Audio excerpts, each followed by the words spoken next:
Every year in my village, there is a time during which everybody blacks out for 24 hours. In 2015, I remained conscious. Part 1. The 9th of June.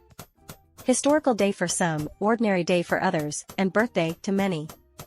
However, in the village I was born and raised in, it is the day of a big event that went from a strange supernatural occurrence to the most feared phenomenon in our community. It is said to have started in 1931.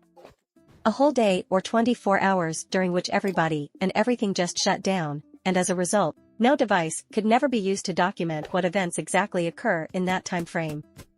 You read correctly, I wrote events, because on the next day, everyone usually wakes up to a surprise that can be either very funny or utterly disastrous.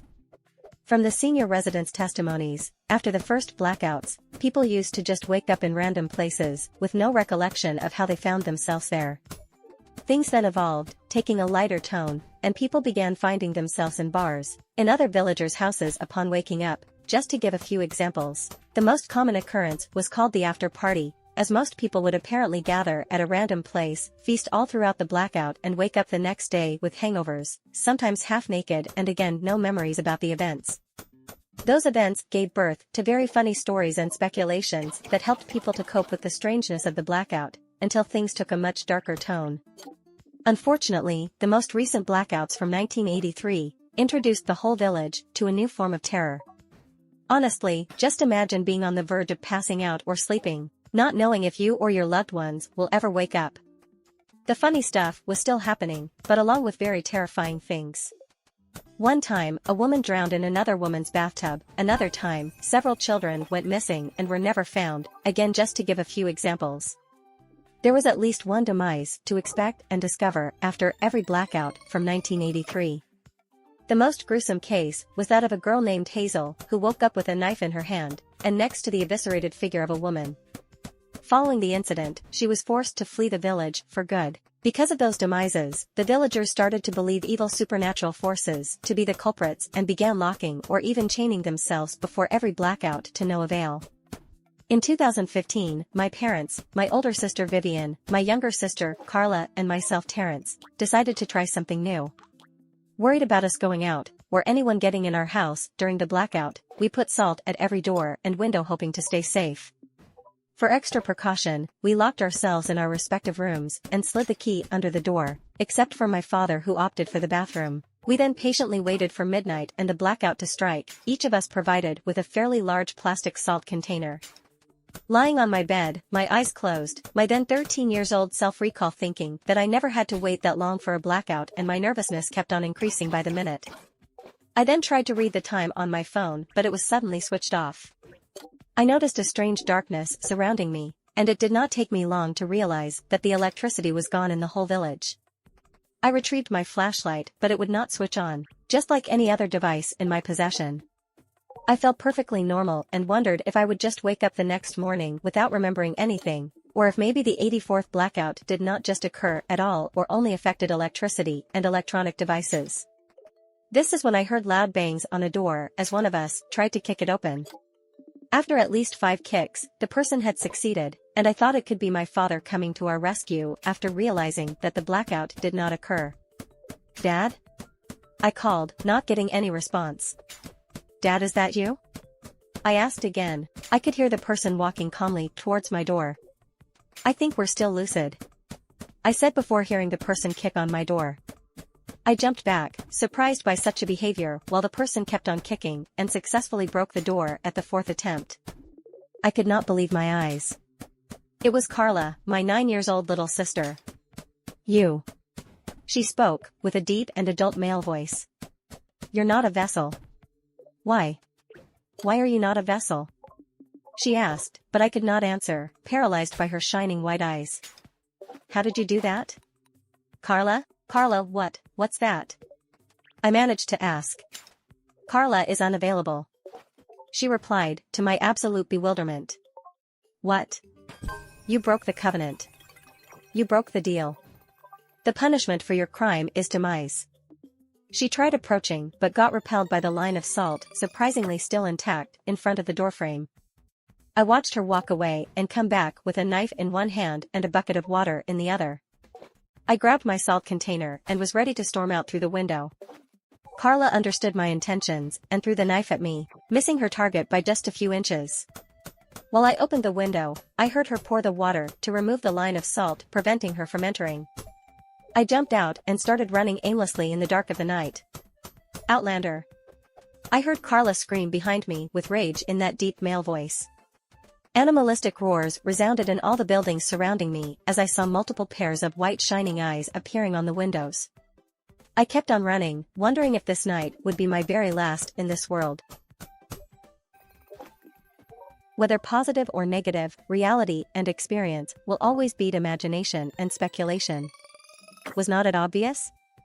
The blackout did occur, and I do not think anyone could imagine it to be such horror. I tried to grasp the gravity of my situation while I ran, hoping for it to just be a horrible nightmare. I mean, people do have dreams even when they pass out, right? Well, true or false, my situation was no dream.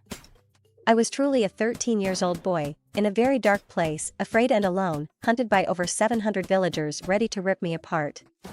At some point, out of breath and mentally defeated, I just slowed down and started walking, determined to push myself forward until the last moment. I had run so fast and so far that I could barely hear the roars behind, and in the buildings then surrounding me, I could no longer spot any pairs of eyes watching. It looked like Carla's new powerful voice did not reach the area I found myself in, so things were still calm around. All that almost created a false sense of security in my mind. I then heard a faint sound that plunged me back and deeper into darkness. Terrence. I heard Carla or whatever evil controlling her call from afar, still with that disturbing male, deep, angry, and growling voice. However, she was calling me along with some other people. Fortunately, she did not catch up with me yet, not even enough to at least see me. Therefore, I had a little time margin to do something, anything. I looked around and spotted the house of a friendly and very appreciated villager, Mrs. Robinson. My mind raced as I contemplated the option. Why not? After all, she only lives with her dog, uses a wheelchair and is 74 years old. She cannot harm me, I thought. Terrence. I heard again more clearly. No time to think further, I thought, then ran towards Mrs. Robinson's house, certain that I could survive a dog attack but not those murderous people after me. I opened the pet door and found something covering the entrance. I pushed then shifted it aside, and realized that it was a small wooden table that she probably just placed there to protect that entrance. I then passed my head through the pet door and saw Mrs. Robinson unconscious, slumped on her wheelchair, an empty cup still hanging from one of her fingers. I stopped for a few seconds, then squeezed myself through the opening until I was completely in the house. As I was placing the small wooden table back to its initial position, I heard something growling behind me. I dashed towards the stairs without first locating it while the dog gave chase. One of the rooms had its door open, therefore, as soon as I saw it, I sped inside before closing the entrance behind me. The large dog let out its powerful and loud barks behind the bathroom door while I went to peek through the window. A fairly large group of people led by Carla walked in the alley. I could not believe my own eyes and almost forgot about the dog when Carla suddenly stopped and lifted her hand to halt the group. She then slowly turned her head toward Mrs. Robinson's house. She heard the barking. Terrorized, I hid and immediately started shushing the animal to no avail. The dog kept on barking, plunging me further into despair. I peeked again through the window and saw Carla, or should I say my doom, slowly approaching the house. She disappeared from my sight and reached the entrance door. The dog might have sensed her since at that instant, it ran downstairs. I could hear it bark while I watched the outcome through the window, and after a few seconds, I saw Carla leaving, immediately followed by the group, except for one woman who kept staring at the window. I hid again, hoping that she had not spotted me. When I peeked again, I saw her joining the rest of the group and I rejoiced at them going away. Terrence. They kept on calling, something I did not understand.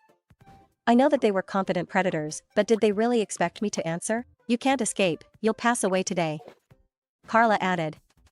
That could not be my baby sister. Some relief at last, I thought. I sighed and sat on the bathroom floor, my face buried in my hands and on the verge of crying. What a 13-year-old kid may have done to deserve this. So much doom for my frail shoulders.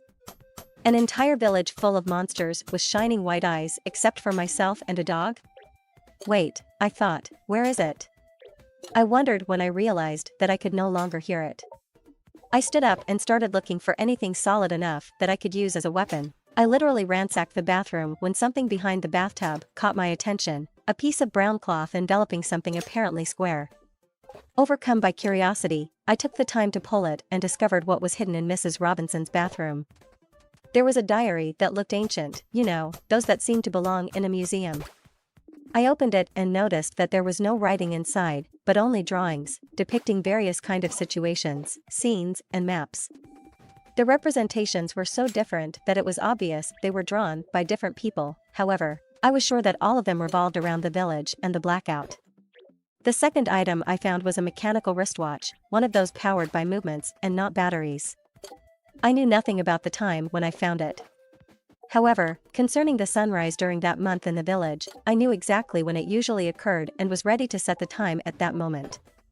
I opened the door only a crack and peeked, trying to spot the animal. It was nowhere around. Knowing it would not work on the dog, I left the container of salt in the basin along with the diary and the watch, then exited the bathroom only armed with a toilet brush I found. After a few seconds of waiting, to see if the dog would rush back upstairs, which it did not, I then crept, going downstairs, with Mrs. Robinson in mind. The old lady was always worried about each blackout. She had nobody to rely upon during this terrible day. She could not risk to have anyone with her in the house, not knowing if the person would turn dangerous during the blackout. On the other hand, she could herself be the violent one, therefore, her only companion throughout the blackout was her protective dog. Obviously, the blackout did not seem to affect animals, at least not her dog, and from what I saw of her earlier, I hoped that she did not choose a harmful way to escape this nightmare. Darn, I let out, losing control over my lips, due to the dread awakened by the scenery before my eyes. The wheelchair was empty and Mrs. Robinson and the dog were nowhere to be seen. Giggles then resounded and echoed in the deafening silence of that horrible night. It sounded like the giggles of a much younger woman. Rapid running footsteps followed and also stopped abruptly, just like the giggles. I started walking backwards, creeping back upstairs, my heart pounding in my chest, my eyes widened. I was shaking to the core when she said something that froze the blood in my veins. "I see you," she stated playfully before giggling again. I turned and ran, the salt container in mind, when I heard the rapid footsteps getting closer this time. I felt something flying over my head and saw Mrs. Robinson land on the staircase and at some distance in front of me. I froze, unable to grasp what I just witnessed while she slowly turned and looked at me, her white shining eyes glowing in the dark and her lips curved into a crazed smile. I turned again and ran downstairs, unable to think straight, and took a random direction that led me to her kitchen. "We'll have so much fun today. Don't worry, I'll keep you all to myself, Outlander," she said as soon as she came in, her voice clearly sounding like that of a much younger, but very crazy woman.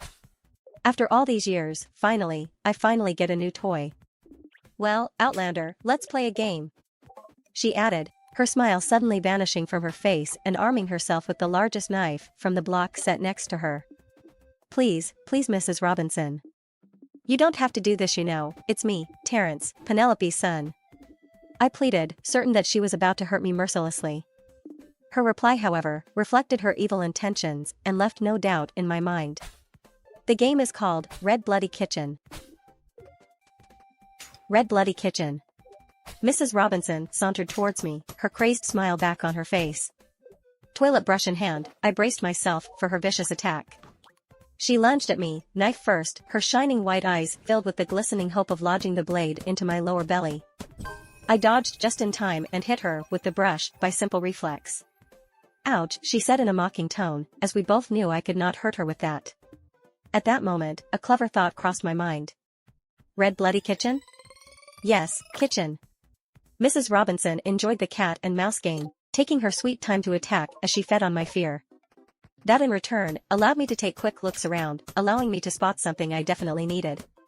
I threw the toilet brush at her face and she did not even bother to dodge. Then, I ran towards the kitchen counter and grabbed a bottle of salt. "Outlander," she called after she gasped, placing a few fingers on her lips. "So you know about the salt?" she asked, her worries covering her face. My sole response was to open the bottle and throw the entire content at her.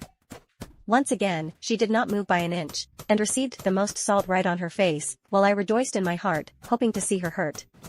However, she just looked annoyed and brushed the salt off her. What a waste, she complained after sighing. Sorry baby, I'm not the one who needs seasoning here. You're the meal, she said before charging towards me, her vicious smile back again on her face. She pursued me to the living room. I stood behind a table while she was back sauntering, overconfident about me being at her mercy. She passed next to a door and her dog inside barked, hitting the door so violently that it seemed it wanted to tear it down. She probably locked it there earlier, before attacking me. Mrs. Robinson looked at the door, her distraction creating an opportunity for me. I threw the empty bottle of salt I still had in my hand, aiming for her head. She ducked, and I froze when I saw someone standing behind her, and catching the bottle with one hand. You missed, she said gleefully before standing back up, completely oblivious to the presence behind her. My turn. Time to end this, Mrs. Robinson said, preparing herself to throw the knife at me, her eyes filled with anger, hatred and the intent to eliminate me. Before she could say or do anything further, the person behind Mrs. Robinson punched her so hard that the old lady seemed to dive forward and she fell unconscious. The person then approached me. I took the vase on the table and threw it at her, but the woman just averted it with a little tap. I recognized her. She was the one that spotted me looking at Carla and her group by the window. She had come back for me. The woman was also well known in the village. It was Adelaide, a mute and discreet woman that also lived alone and was the village florist. Each step she made towards me intensified her fierce look and the brightness of her white eyes. My heartbeat increased in pace, the dog was still barking and once more, I truly believed that my time was up. The lady then stopped a few meters away from me and shook her head in disappointment. Really? You the Outlander? Just some freaked out kid, she spoke. She then passed her hands through her hair and walked back as if completely desperate, talking to herself. After all these years, all the decades, the Outlander ends up being a kid. Like for real, she added before chuckling. Adelaide? Adelaide, you can speak? I quietly asked, prompting the lady to turn toward me. Adelaide? Sorry, but your dear Adelaide is not available at the moment. Please call back later, would you mind? She responded, angrier and more agitated. What's going on? Why you all say the same thing? I questioned. You people have been living here for all these years, but you still don't know what the heck is going on here, right? She asked back, then looked at the empty bottle of salt still in her hand. No wonder you tried to use table salt, dude. Table salt? Sea salt boy, that's what works on us, she added, before chuckling again. Carla. I remembered our parents giving us random salt containers with the content of mine looking and tasting slightly different from what I would call usual or normal salt. If I used sea salt back in our home, and Carla used table salt, that could explain how she could get out of her room but not come into mine. Sea salt? I think I have left some upstairs, I told the lady. Then go get it, genius.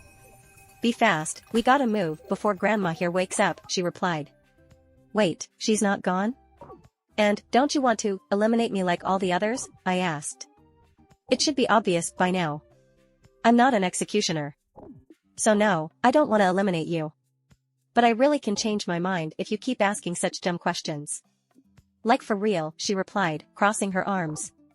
Okay then, there's something else that I found here. It's also upstairs with the salt. Great, mind showing me, she said, leading the way. If you're not Adelaide, then who are you? Who are all of you? I questioned again as we walked up the stairs. We don't have much time, so let me be brief. We're wandering souls from some place, which is maybe the afterlife. I don't really know how to call it. It's the place before heaven or the other place, depending on which one you qualify for. Numerous souls like me are trapped or stuck there because of unfinished business. Each blackout allows us to possess your bodies. Just random bodies, so that we get to be alive again in this world for 24 hours. My name is Edlin, by the way, I passed in 2013. And the psycho you saw inside Grandma, that's Nadia, a mental asylum escapee wasted by the police back in 2004, after she eliminated 9 people. What? We don't share your memories, we don't even know who you are. We just fully use your bodies for a day, usually regardless of your physical conditions, but not always. And the next day, you all come back. Sad thing is, there's no filter about which soul shows up during the blackout. So any good fellow can pop up for one more slice of life, one more chance to right a wrong, along with psychos and serial predators who would do anything for one more hit, just like Nadia there. Hope it makes sense to you, 'cause I'm not repeating myself. What? How is that possible? Anything is possible in this world. People are just oblivious to it. It's like being blinded by a spell, and people of this village surely are. When I think about how ignorant I was. All that is a result of a very evil act, and it has to be stopped, by you. Me? You're the Outlander, Terrence. Do you think it's random? It's not. You're the success obtained after many failed attempts, and the first Outlander, she replied. Here, she asked when we reached the open bathroom door, and I responded with a nod. We entered the room and she immediately saw the items in the basin. That's more like it. Take it and keep it far away from me, she said about the salt. I found those things hidden here, I revealed, pointing at the diary and the watch. You found them. Edlin spoke, opening the diary. You're truly the Outlander. Everything, all the answers are right there. Answers to what? All these random drawings, maps, it doesn't really make sense to me, I said. Oh yeah, that's right. You know, we can talk and communicate and all that, but we can't read or write in that state. That's the only way my fellow rebels found to leave clues about what happens. Fellow rebels? Sounds of drums suddenly arose from afar, plunging Edlin in absolute terror as she began looking all around her. Already, she spoke. She then quickly put the diary and the watch in her backpack and handed it to me. What's going on? What's that? I asked. He's here. He has arrived, she replied. Who? Red-Eye. The one behind it all. Our enemy. Your nemesis. My nemesis? Listen to me, Terrence, go to that Adelaide's house and wait for me there. Don't come out until I come back. We're about to go to the square to meet him. None of us can resist him, but you can. Please, don't follow me, don't go to the square even if nobody can notice you. Go to her house and wait for— Edlin stopped, her eyes suddenly going from a shining white to a red glow as an empty expression seized her face.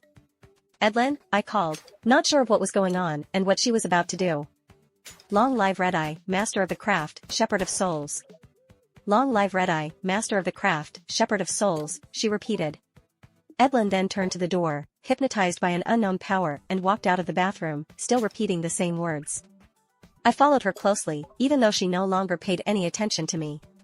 Downstairs, I found Nadia, or Mrs. Robinson if you want, walking towards the house entrance door, with red glowing eyes too, and also saying the same words over and over again. She broke the door with only one punch and they both exited the house. When I followed them outside, I found many others in the same condition, ignoring me and walking towards the square from which the sounds of drums came from. Their slow and little steps drew them closer to Red-Eye, the one behind it all, my nemesis. What on earth just crossed my mind? How would I even know? The only fact I remember about that particular moment is that I chose not to listen to Edlin. They all kept on saying the same words, at the exact same time, controlled by a power that beat my wild imagination. Long live Red-Eye, master of the craft, shepherd of souls. Edlin told me that I was the only one he could not control. However, I found myself attracted, curious, and driven by the need to understand what I was witnessing. As the sounds of the drums influenced the rhythm of my heartbeat, I followed them, invaded by a dread that rose at each step forward. When I finally reached the square, the scenery terrorized me so much that I ran and hid behind a truck, hoping he did not see me, while the villagers advanced towards the entity that summoned them. Souls of the Midway Realm, he said with his deep yet tender voice, slightly altered by his mask. His appearance left no doubt about his identity. Red-Eye, the one behind the blackout phenomenon, the enemy, stood in the middle of an estrade, with an attire totally covering his skin. He wore a black and gold ceremonial cloak embroidered with interlaced circles, and there was one big symbol resembling a compass, on the chest area.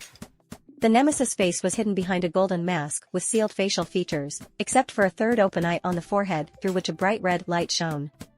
On his left and right sides stood the decomposing figures of a man and a woman, their eyes devoid of any light, dressed with black cloaks, each of them beating drums. Red-Eye lifted one hand up for about 2 seconds, and the drumming stopped, along with the villagers walking towards him, even those who had not yet reached the square. Souls of the Midway Realm, it is once again time for the annual harvest. We have come a long way and are getting closer to the achievement of our dream and goal. For this covenant, many sacrifices have been made, a lot of blood has been shed, and this day, only one last obstacle stands in our way. In my immense kindness, I promise to handsomely reward whoever brings the Outlander alive to me, he said calmly, his calm and reassuring voice, contrasting with his dark intentions. Once again, he lifted his hand up for a short time, and I saw my entire family joining him on the estrade. I know that you can see me, Outlander, or at least you can hear me. Come to me. Do not fear anything, just come to me, if you want your family to stay alive. Demise shall be the punishment for anyone who breaks the covenant. The last words stunned me like a bomb explosion. I froze, my eyes widened and riveted on my family. It took me at least 10 seconds to realize that Red Eye had released his spell after his speech. The villagers' eyes returned to the previous white shining light and they would surely resume their hunt for me. As soon as my senses returned too, I hid under the truck, surrounded by all those souls who just received a clear order from the enemy. I trembled under the vehicle, without any shred of an escape plan, or how to save my family, and remained there for what seemed like hours, just watching feet of people walking in various directions.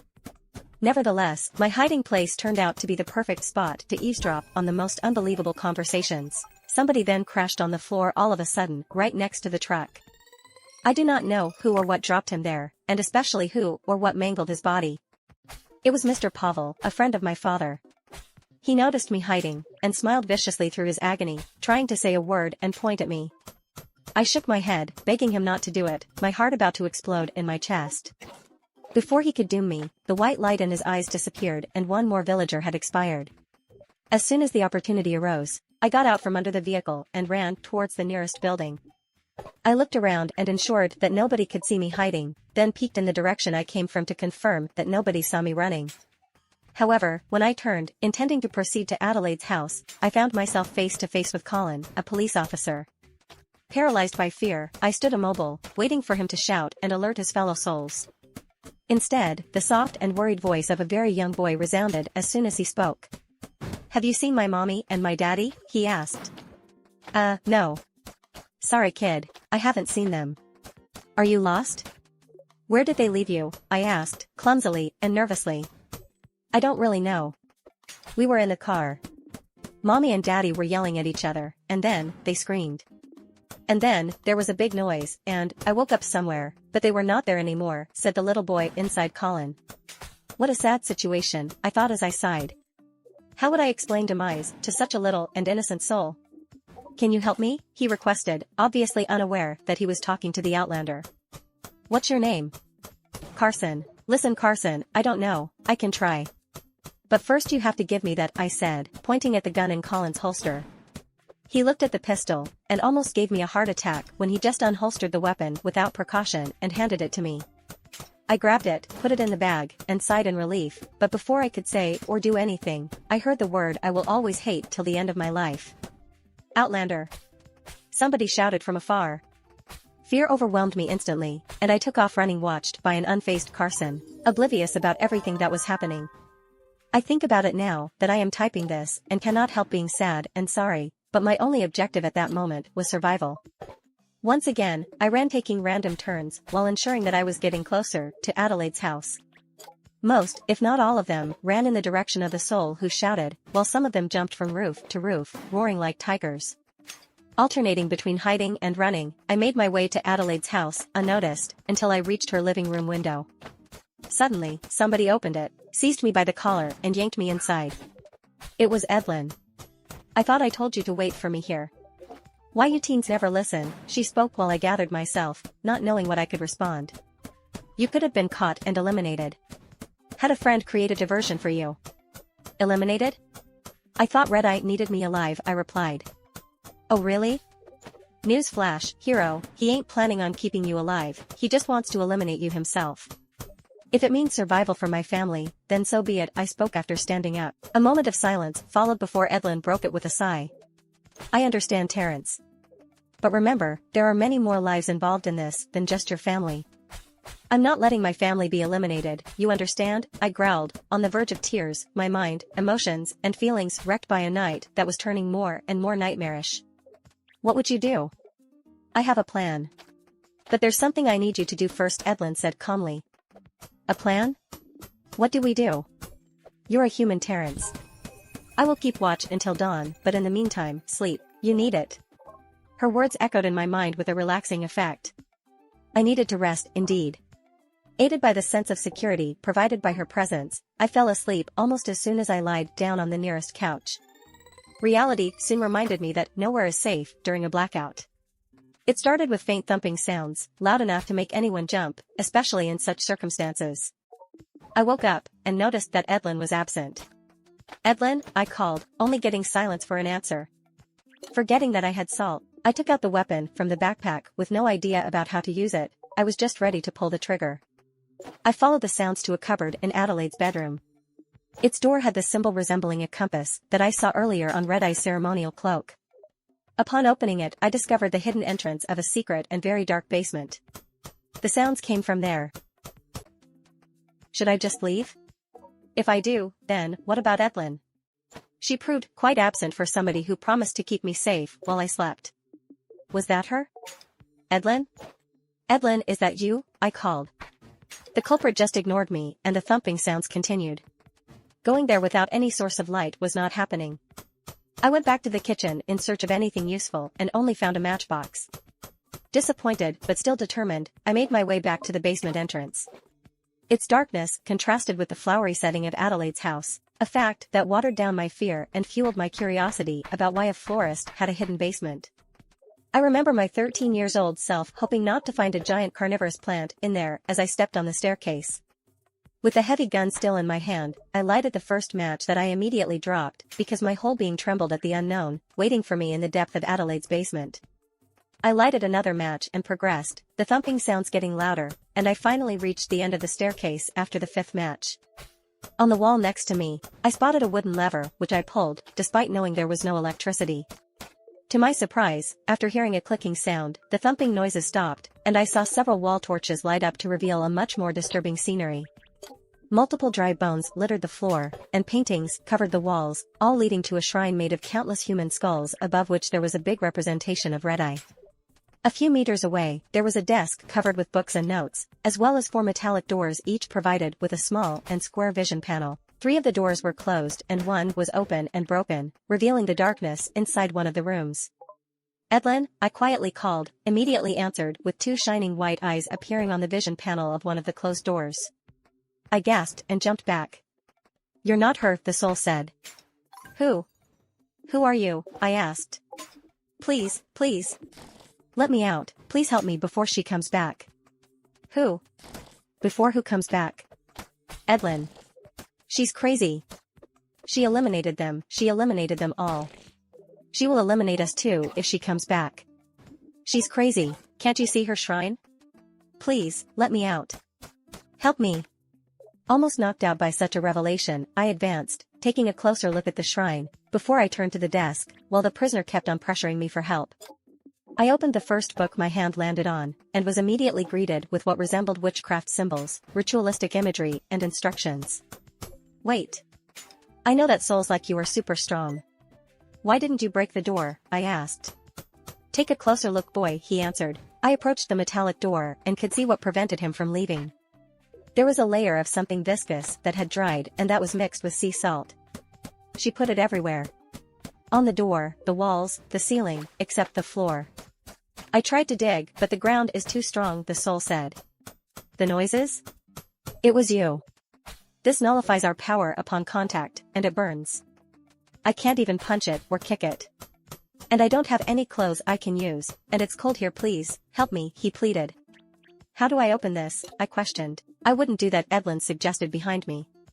Terrified, since I have seen her in action before at Mrs. Robinson's house, I turned around, handling the gun with both hands and aiming for her head. Hey, hey. Easy, Terrence, easy. I don't know what that freak told you, and I understand what it looks like, she spoke, gesturing me to calm down. What you waiting for? Eliminate her, now. Shoot her, the soul shouted behind me. Is this what you guys do? I asked, gesturing to the shrine with my head while keeping my eyes on Edlin. Don't listen to him, Terrence. This is not me. This is Adelaide's doing. Her house, remember, Edlin said as she started approaching slowly. He mentioned your name, Edlin. From what you told me earlier, he can't know Adelaide. You souls don't share our memories. He knows you, I replied. Because I was there earlier. I found him trapped here. It's true, she said. She will off us both. Off her. Shoot, the prisoner shouted. Do not get close, or else, I warned, sweating, trembling, and nervous about my next move. My life depended on it. Listen, Terrence. The souls involved in this, the blackout, we're divided in 3 groups. Those who are against Red Eye, the rebels, like me, the neutrals, who only care about their desires, and those who follow Red Eye, the devotees.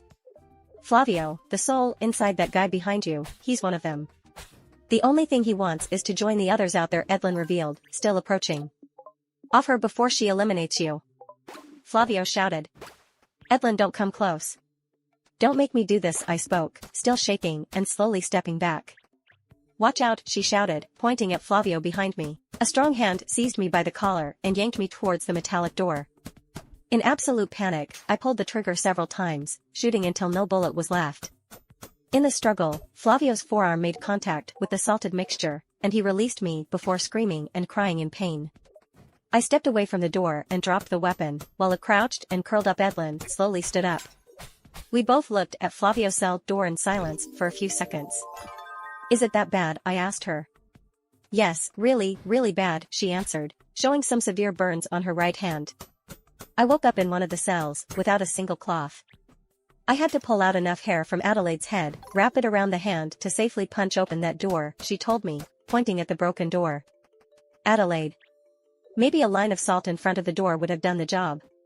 At least she tried, I said. There's a pile of that salted mixture in the corner of the cell. I bet the key was buried under for her to use when she comes back, Edlin said. I hadn't found the time to tell you earlier, your dear Adelaide is a human devotee. This is insane. Rebels are just a very few and devotees are many, didn't know they were that many, she added. Humans too? This is going too far. I checked her notes and books earlier. I found some interesting things, but I could not read it, you know, she spoke. Can you show it to me? I proposed, and she walked towards Adelaide's desk. Edlin, I called. She turned to me, amplifying the shame I felt for what had occurred earlier. I'm sorry, I doubted you, I tried apologizing. Little boy, got some manners. That's great. Else, I would have got your head with one punch. Don't worry, I'm not mad at you for shooting at me, she said. Come on, we still in a hurry, and that Adelaide of yours got a lot of explanations to do, she added, walking toward the desk. From what I saw, she trying to achieve something on her own and in favor of Red Eye's plan. She kidnapped and used some of the villagers for her rituals. You can see that most of them didn't make it. Dude in the cell will surely know the same fate after the blackout when she comes back, unless you survive and expose her, Edlin spoke, after opening a book on a certain page and showing the content to me. An Outlander? She's trying to create an Outlander. That's what is written, I revealed. Sick, which Edlin said. Nobody can create an Outlander. You just a bunch of ignorant fools, Flavio spoke. And nobody asked you nothing, nutcase. Just shut up, Edlin replied. Just what's that plan? That Red-Eye man, what does he want from me? Why he doing all this, I questioned. Edlin took another book, and quickly turned pages until she stopped on one with the drawing of several spirits being absorbed by a strange shining scepter. I have an idea of what's written. But I have to hear it from your mouth and make sure, she said. It says that, this is a ritual called transcendence. Transcendence? That's what our leader warned us about, assimilation and annihilation. Terrence, we're all in trouble. Everyone here is in danger. If he gets a hold of you. That's not what the transcendence means, you ignorant, Flavio interrupted. Believe me, Outlander, you'll regret trusting her. You'll regret, he added. Just shut it, Flavio, Edlin said. Still can't believe Adelaide is involved. Do you think there are more like her? I asked. There are. Let me check, I'm sure I found some sort of diary earlier. Yeah, that's the one, she said, before finding and handing me the diary. The diary was mostly filled with pictures. Pictures of the people she kidnapped, people that I knew. Pictures of the inhuman things she did to them, their pains and suffering immortalized in those sick photographs. I kept on turning the pages, until I saw several group pictures. They all stood next to Adelaide, all of them smiling at the lens, and dressed in red ceremonial cloaks with a symbol resembling the compass on their chest. Disgusted, I looked at them, until familiar faces struck me with surprise and disbelief. No, no, no, it can't be, not you, no, I said in complete denial. I felt sick and dizzy again and dropped the diary. I just wanted to get out of that basement, therefore, aided by the wall, I painfully walked towards the exit, hyperventilating and ignoring Edlin. Terrence? Terrence, what's that? What's happening? She kept on asking. When I reached the living room, I heard Edlin close the secret entrance to the basement and the closet. However, something more ominous had come our way, as I saw several shadows through the windows taking the direction of the entrance door. I ran back to the bedroom. They found us, they're here, I told Edlin in the corridor. What? Okay, I'll handle that, hide in the room quick, she suggested and went to receive the visitors, who already took the freedom to open the door and make their entrance. Edlin, what a surprise, I heard one of the souls say. I recognized the voice, it was the soul inside Carla. Not nice to see you, Razor. Even in a cute little girl's body, Edlin replied. Oh Edlin, I'm so touched by the compliment. Well, one of my guys swear he heard gunshots coming from this house. And you know, as good and concerned citizens, we just came to check on whatever was going on here, Razor said. Your guy gotta be crazy, what gunshots? Edlin answered, while I entered Adelaide's closet, standing right in front of the secret basement door. At that point, I could no longer hear clearly what was being said even though I tried hard for a few minutes. Afterwards, I could then hear several people searching the house. I thought about hiding in the basement until Edlin finds me there later. I did not even open the basement door, when I heard one of the intruders open the cupboard's door, and with a hoarse male voice, he quietly said two words that meant the end for me. Got you. Was it the end for me? I turned around and faced him, ready to accept my fate. I recognized Philip, the village butcher, standing in front of me in his blood-stained apron with a cleaver in his right hand. He plunged his left hand in his pocket, from which I expected him to pull out a large pair of kitchen scissors. Instead, he took out a very small vial and slipped it inside my pocket. Shush, he made with a finger in front of his lips, before closing the door. I just sat in the darkness, completely defeated, hearing the muffled voices of the souls in the house until they left. I remained there until Edlin opened the door and found my empty self ready to respond to the call of the void. You okay? That was so close. A chance that Byron found you first. He's the one who helped earlier with the Terrence, she called. It's too much. I'm done, I quietly spoke. What do you mean exactly? Edlin asked. This family, the arguments, the fights, and now the lies? And also you zombies? It's too much, I'm done with that, I tried answering. Something quick flirted with my head as Edlin kicked the basement door behind me. It shattered in multiple pieces while I protected my head with my hands. Surprised by her reaction and afraid of having angered the soul, I just looked at Edlin in silence. You don't know. You just don't know what it's like to be there. To be gone. Having something to say to someone, something to do, but you just can't. Edlin spoke, trying hard to retain her tears. You don't know what me or all the crazies out there would give to get a piece of what you have. I personally would do anything to see my son just one more time. She added. Edlin, I just said quietly. Look boy, this is your choice. The rebel's just trying to help here. We already gone after all, zombies right? And if it was up to anybody, who would choose you to be the Outlander? You know what, souls like me will soon pass on and leave all this behind. So you can grow up and be what you're supposed to be, or keep being a whiny baby, since you want Carla to grow up in something worse than this, Edlin spoke. I stood up and took out the vial that her fellow rebel slipped inside my pocket. She snatched it from my hand and proceeded to the basement. There are fruits I left in the living room. I figured little baby needed to eat, she said, before I exited and closed the cupboard door.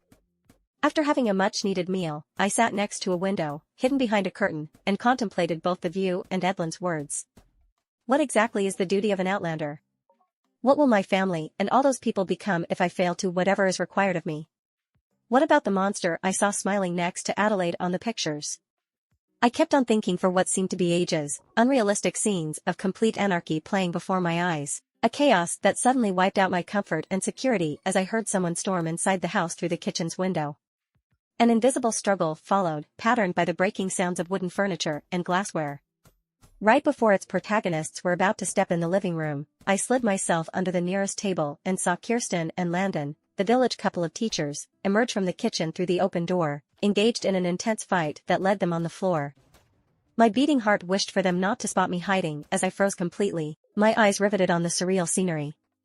Gaining the upper hand, Kirsten ended up choking Landon, a vicious grin slowly arising from the barbaric soul within her. The mirror wall stickers a few meters away from them revealed their true selves. I never noticed it before even with Edlin, but I could see their real forms in the reflection, two women, one of them smiling like the monster she was while squeezing the life out of the other. As Landon expired, the soul inside him vanished slowly, and I could see his human original appearance reflected on the mirror wall stickers. I missed this, Kirsten said, with a voice far from the kind and high-pitched one I knew her to have. She then dragged the body by the foot and exited the house by the front door while humming. This must not go on, I thought, as the first rays of sun appeared. I heard souls rejoicing at the sunrise as if it was the most beautiful spectacle they have seen. I remained under the table still shaken. The kind Kirsten we all knew in the village was not capable of such horror, especially when it came to her soulmate. She would then wake up the next day, find her husband gone and not even know that it happened by her hands. How cruel. Outlander or not, as the lucid human being around, I had an immense part of responsibility in everything that would happen next. Daylight had finally arrived. I pushed the table aside to make a first crucial move. I retrieved the mechanical watch and set the time to 5:30 a.m., an information I knew from experience in late nights gaming. The watch fitted me quite well when I put it on, and it still does to this day. What happened here? Edlin asked behind me. Nothing, I quietly replied. Nothing? You sure? She insisted. I'm sure, I answered. Okay. So what it's gonna be? She asked. It's maybe my last day on Earth, but I can't let everyone down, I spoke. That's more like it. I got some news for you by the way. It's urgent, she announced. I know. There's also something I need to do, I replied. First, from the open cell in the basement, I retrieved the dried salted mixture in the corner of the room and heated it a little. Then, from the kitchen, I found a broom, removed the stick and cut it in 2 equal shorter pieces. Finally, I applied the salted mixture on the 2 sticks and let it dry, thus equipping myself with weapons against hostile souls. I was no ninja, but I sure knew how to flail my arms around. I also found garbage bags and tore them to create smaller ones in which I put all the salt I could gather, and closed them to create 9 projectiles. All the while, Evelyn tried to explain and make sense of the recent information she discovered in the diary. In order to break the many spells cast on the village, 5 hidden altars, namely the North Altar, South Altar, East Altar, West Altar and the Root Altar, had to be located and destroyed at specific times. They were guarded by Red Eye's most faithful and competent lieutenants. Nevertheless, the Root Altar had to be taken down before midnight or before the end of the blackout, the West Altar at 9 p.m., the East Altar at 3 p.m., the North Altar at 12 p.m. and the South Altar at 6 a.m. Do you think the watch works? This is sunrise, and we need to know the time, Edlin asked. 5:56, I replied. What? She let out. In panic, she then quickly showed me a drawing in the diary which I recognized to be a detailed map of the village, but without any name or writing, and with the locations of the altars circled. Can you see which one is the south one? She asked. North, south, west and east, I thought. With the symbol of the cult resembling a compass, I figured that 4 of the 5 circled points on the map could be the 4 cardinal directions, and realized that the south altar was precisely at the florist's house. The shrine thing in the basement. I think it's here. Has to be that thing, I spoke. On the watch, we both could see by the hands that the time turned to 6 a.m. We stormed in the basement, startling a surprised Flavio. Edlin then jumped forward, right fist closed, ready to shatter the altar with her strength. As soon as she punched it, she got violently repelled, almost knocking me down in her fall. Did she miss a crucial detail? Was it really the south altar? As soon as I approached it during that specific 6 o'clock time frame, it started to glow with a strange blue light. Not knowing what to do, or maybe instinctively, I just touched it. No, no, Flavio shouted, trying in vain to punch open the door and just further hurting himself. Terence. Be careful, Edlin warned. As if it was about to explode, the altar shone brighter by the second until I could no longer look at it. Out of the blue, the light then vanished and the altar just crumbled, turning into ashes. The south altar had been taken down. You now convinced to be the Outlander? Do you now realize that only you can stop all this? Edlin questioned. Is it done? I asked. I guess, Edlin said, standing up. You said it would be guarded by Red Eye's lieutenant. Oh, I get it, I tried asking. Yep. Too bad for him, he's been trapped in there since the beginning of the party. I wish it could be that easy for all the others, but I doubt it, she spoke. Flavio growled in pain and ignored us as we made our way back to the living room. Edlin handed me a paper and a pen to help her with something. She made me promise to carry out a task after the phenomenon. However, we first had to deal with Red Eye and the blackout, once and for all. I went back to Adelaide's bedroom and went through her clothes. When Edlin understood what I intended to do, she jumped in to help, selecting mostly green ones, according to her favorite color as she revealed to me, and together, with some readjustments, we managed to create a new outfit for me to wear. My plan was to add a mask that covers my entire face, to try hiding in plain sight, but Edlin proposed a ninja-type mask to avoid raising too many eyebrows as she had something much better in mind. I told you that I had a plan. This is part of it, she said, handing me the small vial. With the mix of the last ingredients, it should be ready by now, she added. What's that? I asked. You'll see. Just drink it, she encouraged. Unlike what I expected, the potion tasted good, almost like pineapple juice. Edlin gestured me to look at myself in the mirror wall stickers, and we both walked towards them until I was hit with stupefaction. I had shining white eyes, just like a vessel. Wow. Do I have your strength too? I asked. No, this is for disguise only.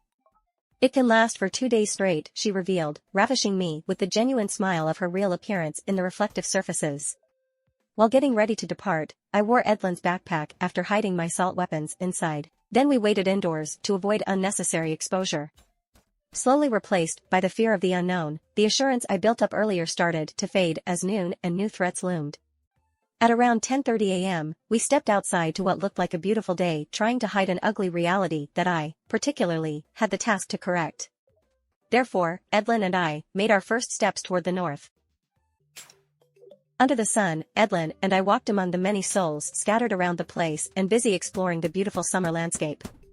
From the east, sounds of drums, chants, laughter and screams of joy could be heard as they were all doing the most to appreciate the slice of life provided to them, even if it was for only one day.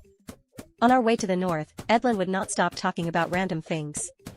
I looked up at the clear blue sky, admiring a few birds flying high, and something I thought about earlier returned in my mind.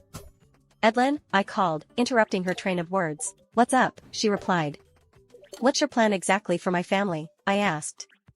I also wanted to ask you just that. What are your plans for them? She asked back. What do you mean?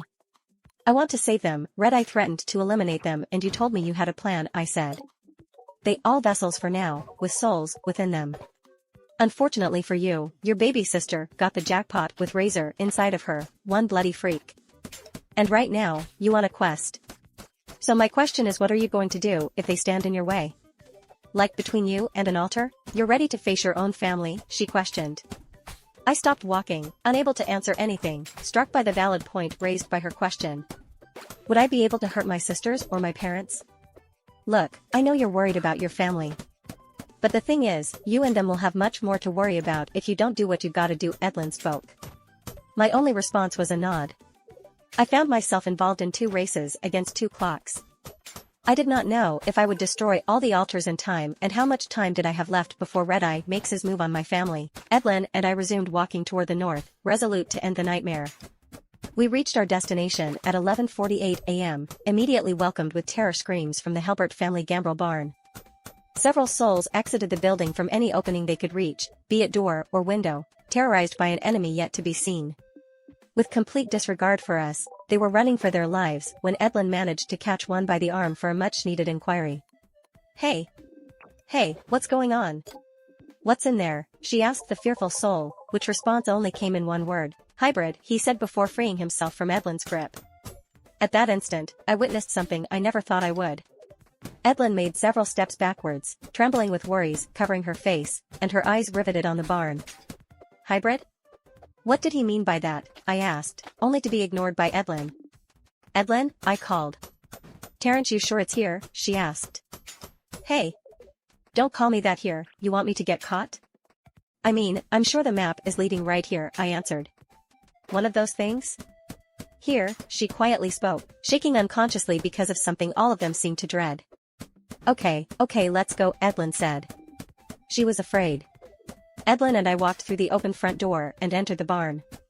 It was filled with random large objects like furniture and appliances in a certain way, as if whoever brought all those objects in there tried to hide something placed at the back. We then spotted the two shining white eyes of a soul, hiding behind a fridge and gesturing us to hide. We split as she opted for a turned-over tractor while I chose to hide under an upside-down couch. I then heard several people behave strangely, saying random words while getting closer, so I armed myself with the two sticks, remembering to constantly check on the time. Shut the megawatt eliminate cause all catch powerful us pleasure that no let help mouth involve. The nightmarish creature said with different voices for each word pronounced, after it appeared above us. Despite its head constantly twitching, I recognized the patriarch of the Helbert family, crawling on the ceiling like a spider with his elongated and bloody limbs. The hiding soul then attempted a reckless dash to the front door, immediately spotted by the creature. I recognized Melvin, one of the village farmers, as he got immobilized by a strange power. The creature then jumped on the farmer, pinned him on the floor, and plunged its eyes into his. Go. Run, little boy, he said with difficulties, before the monster absorbed the life out of him. We could see the soul inside Melvin's body entering the eyes and mouth of the creature. It then gained a little bit in size and probably in power, making me understand why it was feared and called a hybrid. It was a mix of several souls stuck in one tortured vessel that might soon reach its limit. I checked the time and read 11:54 a.m. Running footsteps resounded on the upper floor. I looked up and saw Colin taking the opposite direction to that of the front door. I remembered him being the vessel to the soul of a little boy named Carson, the one I had obtained the gun from. Protect blast boy, just a gather little cruel destroy strike run space go back. The hybrid spoke then went after the little boy. Carson, Edlin screamed in distress and panic. Mommy, Carson replied, turning around only to see the monster speeding towards him, and the boy froze. I quickly retrieved a salt projectile from the backpack, tore a hole in the plastic with my teeth and threw it at the creature. It dodged it effortlessly and spotted Edlin trying to reach her son. However, the hybrid used its power on her and she froze, while the boy got released and fell on the floor. The monster could not control several souls at a time. It then tried to absorb Edlin and I launched a second salt bomb to help her, but it diverted the plastic bag outside with its knee covered by jeans. It then released Edlin and attacked me. Using the pile of furniture to my advantage, I made my way further into it, almost crushed as the hybrid used its brute force to try to catch me. When I could no longer progress in the pile, I checked the time on the watch and read 11:57 a.m. It reached out to catch my foot, almost making itself stuck, and I threw one of the sticks at it. The weapon went through its hand and the hybrid screamed in pain, retreating rapidly. Terrence. It's here. Upstairs at the back, Edlin shouted. Moving through the pile, I managed to get myself out and saw the monster struggling to remove the stick from its hand as the salt kept on burning it. I'll take care of the freak, go to the altar, Edlin said. However, when I was about to take the stairs, the hybrid, in a last and desperate attempt to remove the stick, slammed its hand on the tractor so strong that it catapulted the weapon towards Edlin. The rod lodged in her chest and she stood surprised for a few seconds before collapsing on the ground. No, Mommy, Carson shouted. I ran upstairs and found my way to the north altar. It looked very similar to the south one with many human skulls being part of it. I took one step forward only to see the hybrid land in front of it, determined to protect it. I took one more salt bag, put its whole content in my mouth and threw the empty folded plastic bag at the creature. It dodged it easily again, lunged at me and pinned me on a wall. It seemed to try absorbing my soul and looked surprised when it did not work, since unlike everyone else, I was pretty much alive. In response, I spat the most salt stored in my mouth right on its face. It released me, writhing and screaming in pain, and even fell downstairs in its struggle. I checked the time and read 12 p.m. with the second hand already at 50. I ran towards the altar, dove forward and touched the altar just in time before 12:01 p.m. It shone with an increasing blue light until the brilliance vanished and the altar crumbled into ashes. One more down, I thought. Experiencing the ordeal for a second time, Carson let out cries that reached my ears and my heart. I stood up and stormed downstairs even though there was nothing I had in mind to reverse the dire situation. On his knees, Carson held his mother in his arms, who still did her best to reassure him by pure maternal love and instinct. Edlin, no, I quietly said, kneeling next to her, not knowing what to do. Like really? You need a presidential decree to remove this thing? It burns, she said, in good old Edlin fashion. Yes madam, I said before removing the stick from her chest. Blood did not even come out as the wound turned black due to the severe burns. "Please mommy, don't leave me again," Carson pleaded. "Don't worry my baby, mommy's not going far," Edlin replied. "Edlin, I'm so sorry," I said, feeling guilty because something that belonged to me had wounded her. "What you sorry for? This is the best moment of the day for me. I finally got to see my son once again, just one last time," she said, caressing her son's face. "If only I knew, he's the one who gave me the gun," I revealed, not really knowing what to say. "I'm not surprised. He's a good boy," Edlin replied. "Listen Terrence, before I go. All this is a lot for just a young boy like you, I know. But I need you to know that you're the strongest boy I've ever seen, after my son of course," she said, making both of us chuckle. "I know it's tough, but you'll put an end to this," she added. "If I fail to stop the blackout I can always see you next year, right?" I joked. "I don't think so, there are a lot of souls in line each year, so usually we only get one shot at this. Coming back year after year and gaining extra powers, that's a luxury reserved to Red Eye's lieutenants," she revealed. "I know you'll succeed, Outlander. That's why I gave you that special task, for after the blackout. Promise me you'll do it." "Promise me again," she requested. "I promise," I replied. "Before you leave me with my son, there's something important I wanted you to keep in mind. It might be true or not, but the leader of the resistance shared that info only with me and Byron. You have to find Byron when you can," she spoke. "Okay. So what is it?" I asked. "We think Red Eye is," Edlin tried to speak, but instead, she gave up her last breath, as Carson and I watched her shining white eyes slowly lose their brightness and return to Adelaide's normal human eyes. Edlin was gone, and of course, so was her vessel, escaping justice for her crimes committed against the village and its residents. "Mommy, mommy?" Carson repeatedly called, heartbroken. "Carson, come on, let's go, it's over," I said, trying to place my hand on his shoulder to comfort him, but he pushed me so violently that I rolled on the ground and ended up meters away from him. "Leave me alone. Leave my mommy alone. Go," he shouted. I figured that it would be best to just let him be. Next to me, completely forgotten, the hybrid was making low gurgling sounds since the salt burned his entire face and a good part of his neck. At that moment, I remembered who that person was prior to being a vessel and a hybrid. He was the patriarch of the Halbert family. Does it mean that I now have blood on my hands? I thought. Trembling, I packed up my things and exited the barn, hyperventilating again the more seconds elapsed. Fear, darkness, blood, horror and more had surrounded me since the beginning of the blackout, and I could no longer handle it. I walked behind the barn, hoping to be unseen, fell on 4 and just screamed, again and again, during at least 20 minutes. I had to let it out, I was losing my mind. After I managed to regain composure, I stood up, dusting my outfit off. I checked the time after looking at the sun, 12:56 p.m. I then verified the location of the East altar in the diary and realized that I may have to cross paths with the many souls that had gathered to celebrate life. Deprived of helping hands, I took the direction of the east, dreading what awaited me there. My heart reflected the growing fear that halted my quest since its very beginning. I clenched my right fist tighter after each step while the sky grew darker, testifying of the incoming rain and maybe the impending doom. Wow, I heard the deep voice at some point, completely surprised. I turned around and noticed a baby on a rocking chair. "Now that's what I call a piece of good old fun," the baby said with a deep voice. Shocked, I remained silent, unable to let out a single response. If I wasn't in that baby body, oh the things I would have done to all of you people. First, I would offer myself some traditional clothes made out of your intestines. And then, I would gather your bones and hearts and make a bowling game out of all that, and then, I would paint my magnum opus with blood and bile extracted from you all. Having heard enough from such a sick mind, I moved forward, getting closer to the drums and walking past more and more souls by the second. The sky slowly adopted a growing and alarming reddish hue as many souls, with absolute bliss, chanted and danced around the drummers. I braced myself, seeing Sierra's bar entrance, while being surrounded by hundreds of enemies. I was among them. Terry, I heard on my left and froze when I saw Mrs. Robinson or Nadia, smiling at me with a bloody bag over her shoulder. "I like your new eyes," she said. She then stepped forward and let out a rage scream to scare me away, and succeeded. I ran off hearing her high-pitched, crazed laugh behind me as she did not even give pursuit. I had difficulties pushing the souls out of the way but managed to disappear from her view thanks to a crowd.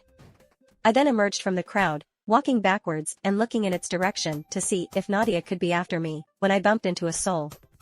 Xander, the village blacksmith, stood between me and the bar entrance when I turned around. I looked up to his face, contemplating my next move to avoid things to go south. "Do you know where's the temple?" he asked, but I stayed silent and just shook my head. "I heard there's a..." He stopped suddenly and leaned forward to get a closer look at my face. "Who are you?" he asked, and once again my mouth remained shut. "We can all see each other when we examine our eyes, but yours are empty. Who are you? What are you? Is it a disguise? Are you?" he added, and we both stayed silent. We just looked at each other as I prepared for him to alert his fellow souls all around us and plunge me in a situation I would not be able to escape from. "You should check the florist house all the way to the south," I said to break the silence, hoping that my lie would just make him go away. "The florist house, huh?" he spoke after getting off my face, fully standing again. "Yeah," I replied, clumsily faking confidence while trembling. He squinted his eyes, examining me further. "Do you know where I can find Byron?" I asked. "You should check the wine cellar," he simply replied before I watched him walk away. A soul then burst out of the bar window and landed unconscious on the ground. Screams arose from inside as I prepared to meet what awaited for me there. I consciously stepped into the bar for the first time in my life and witnessed something out of a good old Western movie. Countless souls, some of them having glow sticks around wrists and necks, were involved in an intense and bloody fist fight, breaking anyone and anything. I spotted the bar backroom door and sprinted towards it, knowing that one punch from these beings could take my head off. Bottles, punches and chairs flew above my head while I progressed until I reached the door and disappeared from the chaotic scene.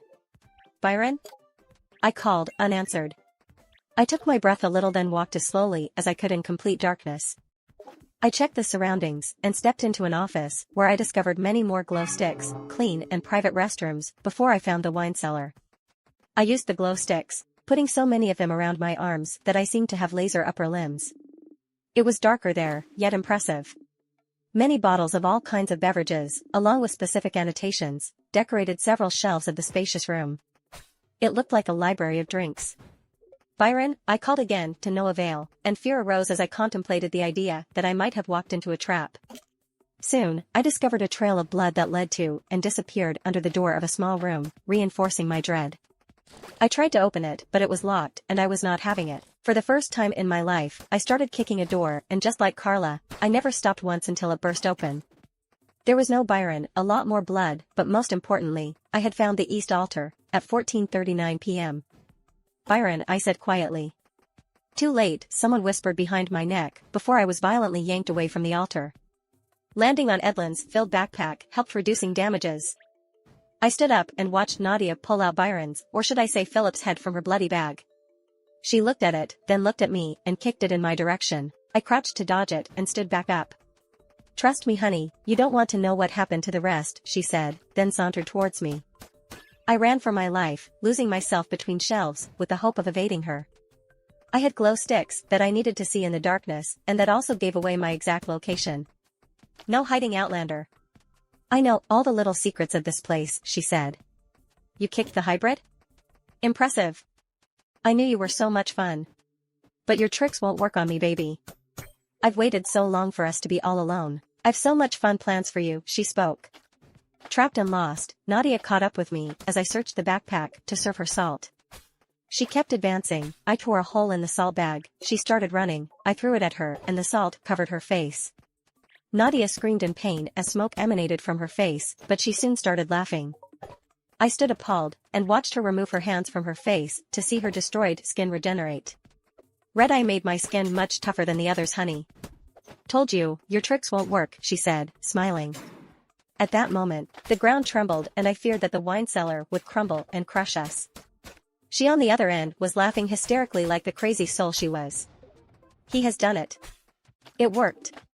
The ritual has started," she rejoiced, and the little earthquake stopped a few seconds after.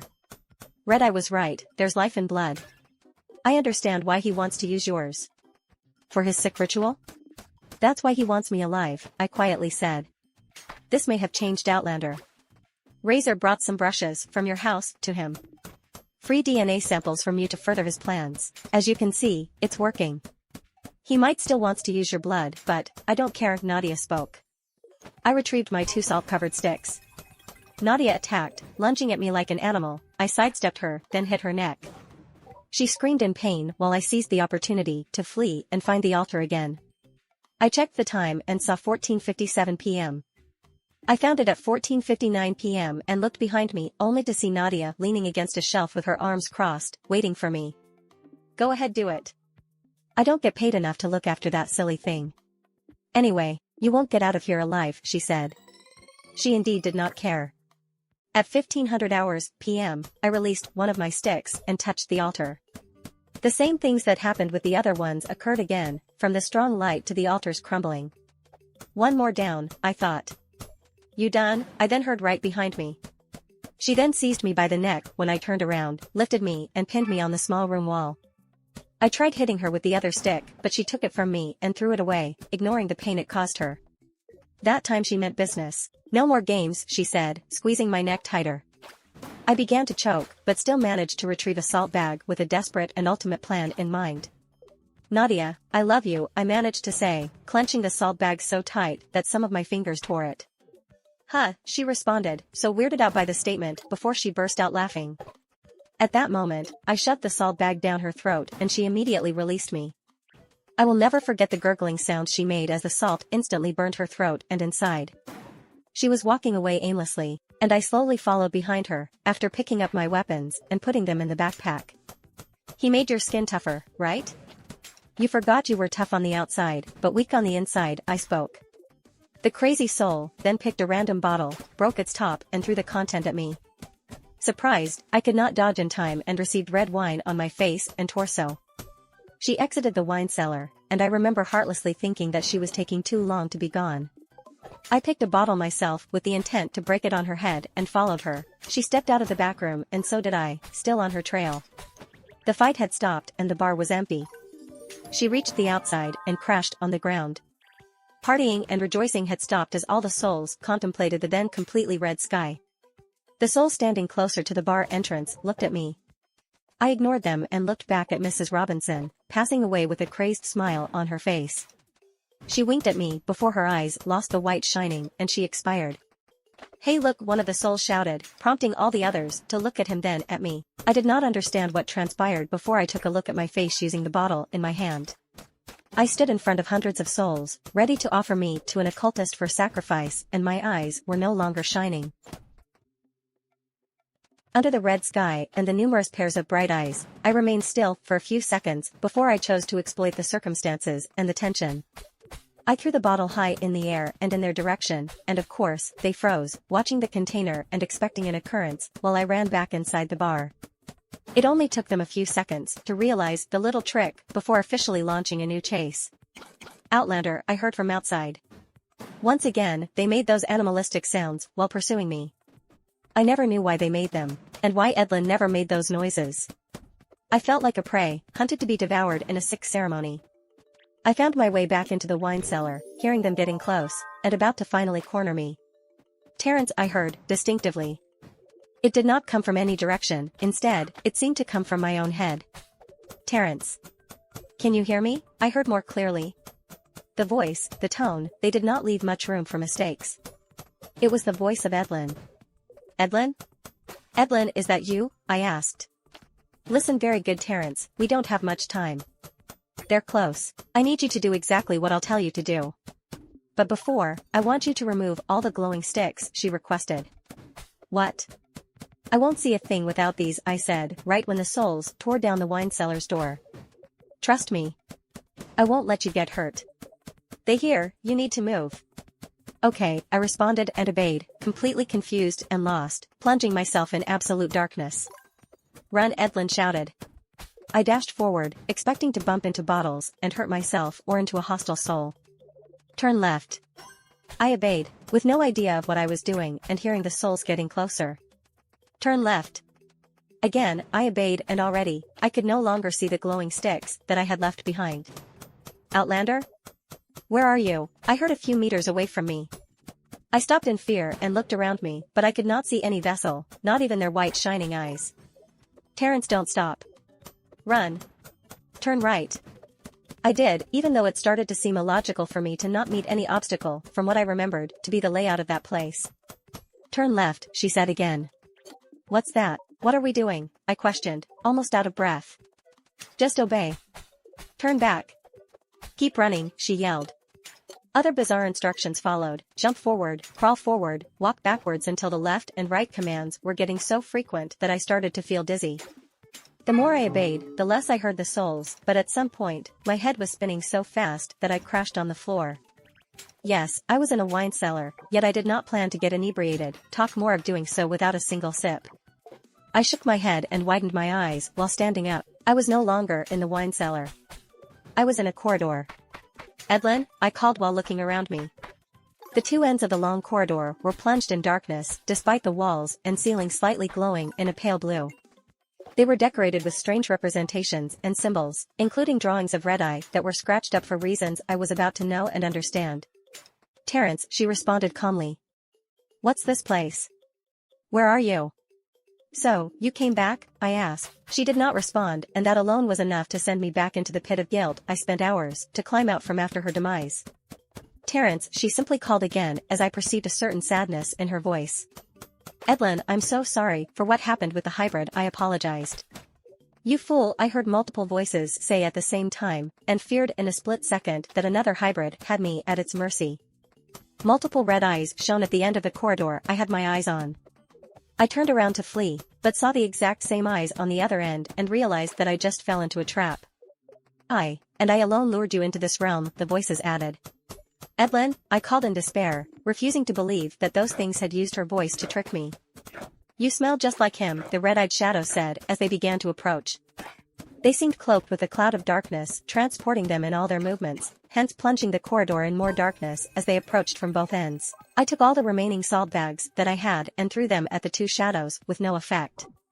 Those things were no vessels, those things were not Red-Eye, they were much more terrifying beings. I was convinced to be a witness to my own end fast approaching. My heart pounding, my eyes hurting, I stood in the middle expecting to be torn to shreds, while goosebumps invaded my whole body as I could feel the absolute evil emanating from the two entities. In a desperate attempt to survive, I took out the two sticks to fight them and they both stopped, a few meters away from me. It is clear that foolishness runs in your family, the multiple voices said, still speaking at the same time. What's this? What you want? I shouted, trembling and on the verge of tears. How low I have fallen. Calling on such a primitive being, they said. Who are you? I asked. The child that you are lacks the wisdom to comprehend who and what I am, they replied. You should ask that question to yourself. Who are you? They asked back. I'm the Outlander, I answered. The voices burst out laughing at my answer for a very brief moment before regaining their seriousness. I have lived for thousands of years, yet I have never witnessed such profound ignorance. I can understand why he has gone that far to reach transcendence. Your kind is doomed with foolishness and ignorance. Let me enlighten you on what you are and your purpose, they spoke. Why should I listen to you? Why should I believe you? Who are you? I asked, but they ignored my questions. After summoning me, Red-Eye, as that fool prefers to call himself, stole something very precious from me. Since, my powers have been limited and restricted to this dimension and this specific part of the underground temple I summoned you in. In other words, since you lack intelligence, this is my prison. If you want to free your people, take the red eye from him and place it back on the statue. Then, I shall do the rest, they said, still referring to themselves as one entity. What? I don't understand, I said. I shall not repeat myself. Not to beings like you. Such ignorant fools, yet so full of pride. You endure a ritual for several decades, yet you remain in the same place. You desire to leave, yet you never fulfill that wish. You are oblivious to how Hazel escaped this place and what it actually cost her, they spoke. Hazel? I said. You barely receive any visitor, yet you never wonder the reason why. You are a community yet you do not have a clear place of worship, and most of you are ignorant of this very temple under your feet, ignorant of the spiritual and hidden realm. All of this is far from ordinary, yet you remain too proud to accept the fact that you are manipulated. Why? Because that would be admitting your weaknesses and limitations.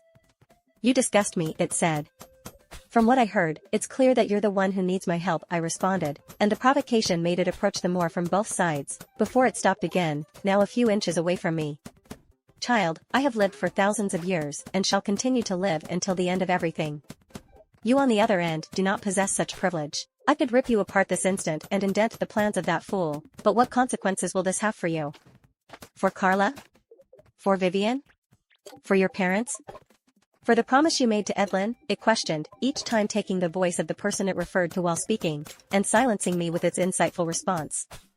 That fool will eliminate them all, it added, with its multiple voices. How do I do that? I don't know about the things you talk about, I replied. Why is he doing all that? All that evil? I asked. You will come to know when it is time. For now, you have an important meeting ahead, it said. The West Altar? I spoke, checking on the watch and saw that it had stopped at 3:41 p.m. We're still far from 9 p.m. There's still a lot of time left, I added. Ignorant fool. I already revealed to you that this place I inhabit is a different dimension where your rules do not apply. Learn to hear the words in between words. Remember what I have told you and fulfill your true purpose, it said while blinding me with its multiple red eyes that suddenly shone brighter. After closing and covering my eyes with my forearms, I then felt a soft breeze caress my skin and heard several souls screaming randomly from afar in different directions. I opened my eyes and found myself outside in front of a familiar place during the night. The coast was clear, therefore, I quickly checked the time on the watch and read 8:17 p.m. What I thought were a few minutes encounter happened to be hours long in the real world. Above me, I could then see red lightnings occasionally tearing the still red sky. Red Eye was getting close and things were getting worse. Better hurry, I thought, putting my weapons back in the bag before checking on the location of the West Altar. It did not take long and I quickly understood why the entity made me appear right at that familiar place. The map showed that the West Altar was precisely in the house behind me. I slowly turned around and approached the dark entrance left ajar as if I was expected. I stood in front of it, overwhelmed by a disturbing mix of dread and nostalgia. After all, I was home. The time of my return had come.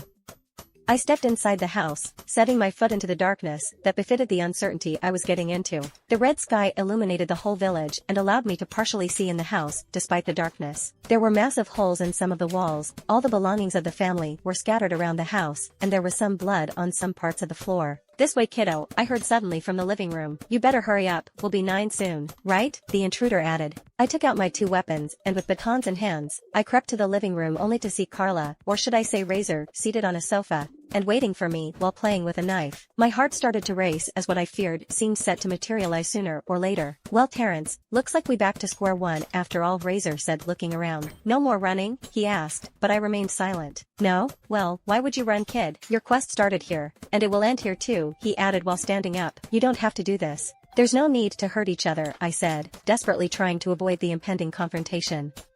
Oh, you're right, but that depends on your choice, kid. You know what you got to do if you don't want to get hurt, he said while walking around in the living room. What you got to do to save mom and dad, big sis, he added. And cute little sis, he added with a big smile while placing his hands under his chin and looking at me. He then passed in front of a large piece of the big mirror from the bathroom and I caught a glimpse of his real appearance, especially his massive and scarred muscular arms. I'm also a pacifist, you know, I love peace, I really do.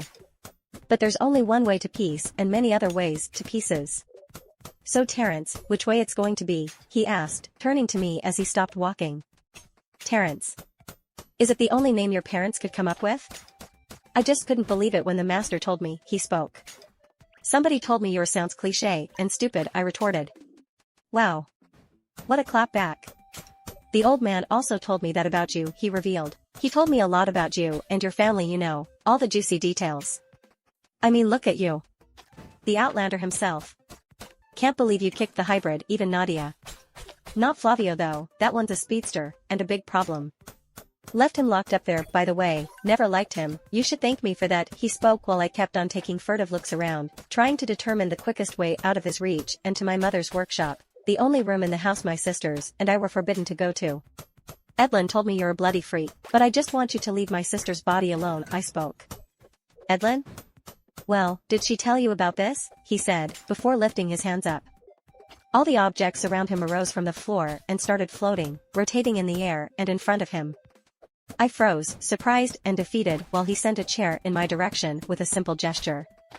I ducked at the last second to avoid the hit and stood back up only to be struck on the back by the chair as Razor pulled it back towards him. I fell on the floor and started crawling towards the workshop. "Come on, Outlander, show me what you got," he shouted. I stood up and ran towards the workshop. Razor followed behind, random objects still rotating in front of him like a hurricane, some of them enlarging the door frames he passed through. I reached the workshop door and tried to gain entrance in vain as it was locked, and I turned around to see Razor stop his telekinesis to talk to me for a moment. I seized the opportunity to check the watch and read 8:38 p.m. "Do you even know the purpose of these altars?" he questioned, approaching me with confidence. "Don't get close, Razor," I warned. "Just get out of my sister," I growled, raising one of my weapons and ready to strike. "Oh, you know the name?" I'm flattered, kid. "But seriously, what will you do with your two salty sticks?" He asked, still approaching. Razor stopped right in front of me and looked straight into my eyes as I trembled in nervousness and hesitation. "Will you just eliminate your sister?" he calmly asked. "No, I'll just eliminate you," I growled, panting and trembling, before I lowered my right hand to hit him on the head but stopped a few inches away from my sister's forehead, on the verge of tears again, finding myself in a dilemma that would surely mean the end for me. "Weak coward," Razor whispered, understanding that between me and my younger sister, I could not prioritize my own survival. He then chuckled and with a little hand gesture sent my two weapons flying before jumping and kicking me in the chest so hard that I passed through the door. He walked in while I shook my head to chase away the dizziness. I looked up and found myself in a museum of horrors. It was unbelievable that my mother's beautiful paintings, appreciated in the whole village, could be born at such a place. Skulls decorated the walls as well as the altar, with the eeriness of the room amplified by the dim red light from outside coming through its always closed and curtained window, making it seem like blood covered the whole space.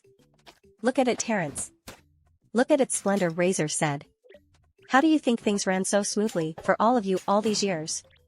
You guys are happy, nobody comes here to steal from you, you all prosper, there's nobody struggling in your community, your lands are fertile like nowhere else on this planet, the altars protect you.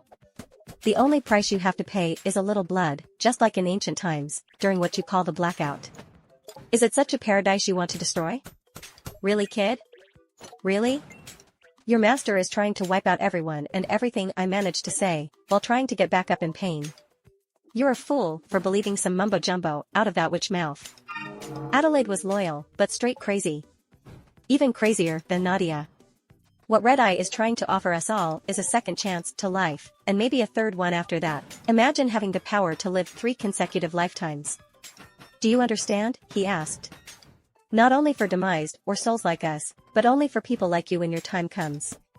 He's the shepherd of souls, remember? Don't you get it?" he questioned. "No," I replied. Razor sighed in disappointment. On the watch I read 8:45 p.m. and stood to give the mission my last shots. I did not go through all of that for nothing, but could not bring myself to hurt my 9-year-old sister. I was instead ready to go down by her unconscious hand. Razor stood between me and the altar, smiling at me maliciously. "The old man was right about you. You could have been great if only you were one of us," he spoke. "Let's play a little game like Nadia would, before we end this, you know," he suggested. "Let's see if you can get to the altar before it's too late," he spoke before sitting on the floor in front of me. What kind of sick things did he have in mind? I wondered. The moment I stepped forward, something from outside the room flew through the entrance and crashed in front of me. That was the sick game Razor had in mind. I looked around to consider any option, but could only see skulls. 8:50 p.m., I did not know what to do while Razor kept smiling at me. 8:55 p.m., I tried stepping forward again and he moved a table from the workshop and placed it before me. 8:57 p.m., I started losing my breath at the realization that I was about to fail. Distress, sadness, anger, anxiety, and fear culminated inside me until I stopped caring and dashed towards the altar. Razor sent several objects in my direction, including the table. Not knowing what else to do, I just placed my hands forward with the strong will of just shield myself and maybe just push them back. At that instant, the wall behind Razor and the west altar crumbled and got pushed, along with the objects he sent towards me. He himself was pushed at least 1 meter away while I stood immobile and confused. "Blood resonance," Razor quietly said, while I recognized my sister's fearful facial expression. I ran towards the altar and jumped over Razor, who curled up in defense. I landed in front of the objective and looked at the time, right when the minute hand hit the number 12, then I touched the evil object to destroy it. While looking at the light, I could hear Razor prepare something behind me, but for some reason, I focused on the altar until it was completely destroyed. It got real, huh?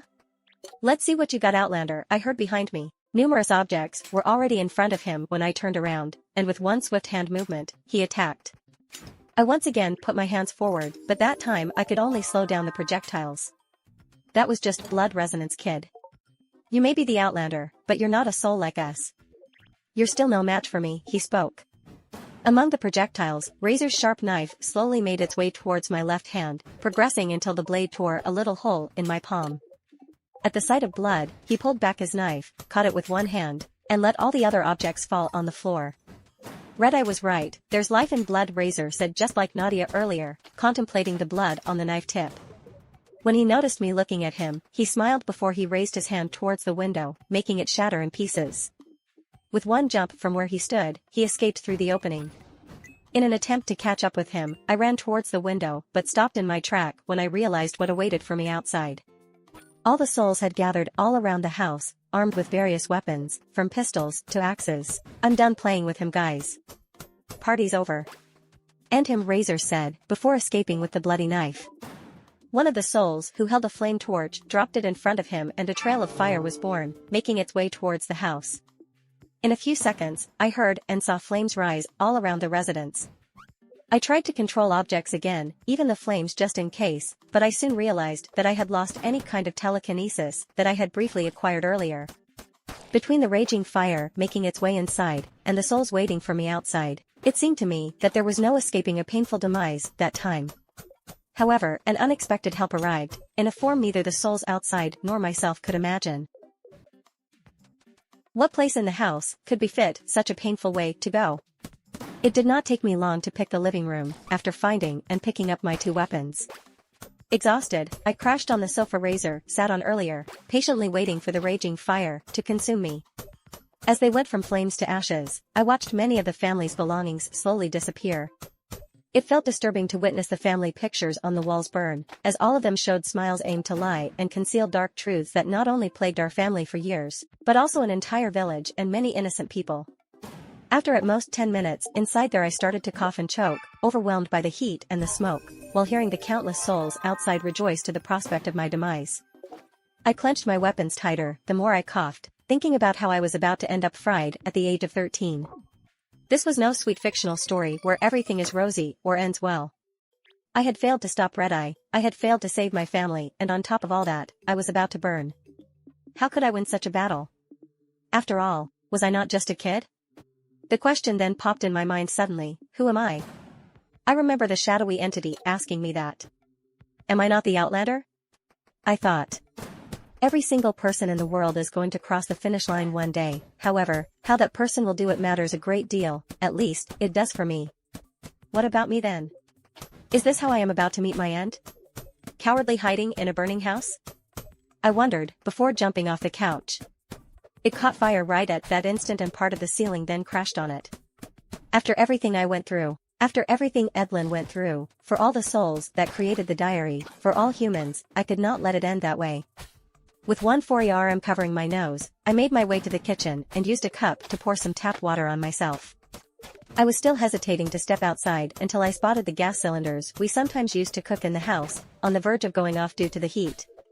Whether it was adrenaline, fear, courage, or just my legs, I found myself speeding through the flames and exited the building right before the cylinders exploded.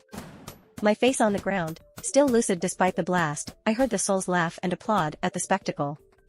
Holding my remaining weapon in one hand and the backpack in the other, I managed to shake off the dizziness before standing in front of them.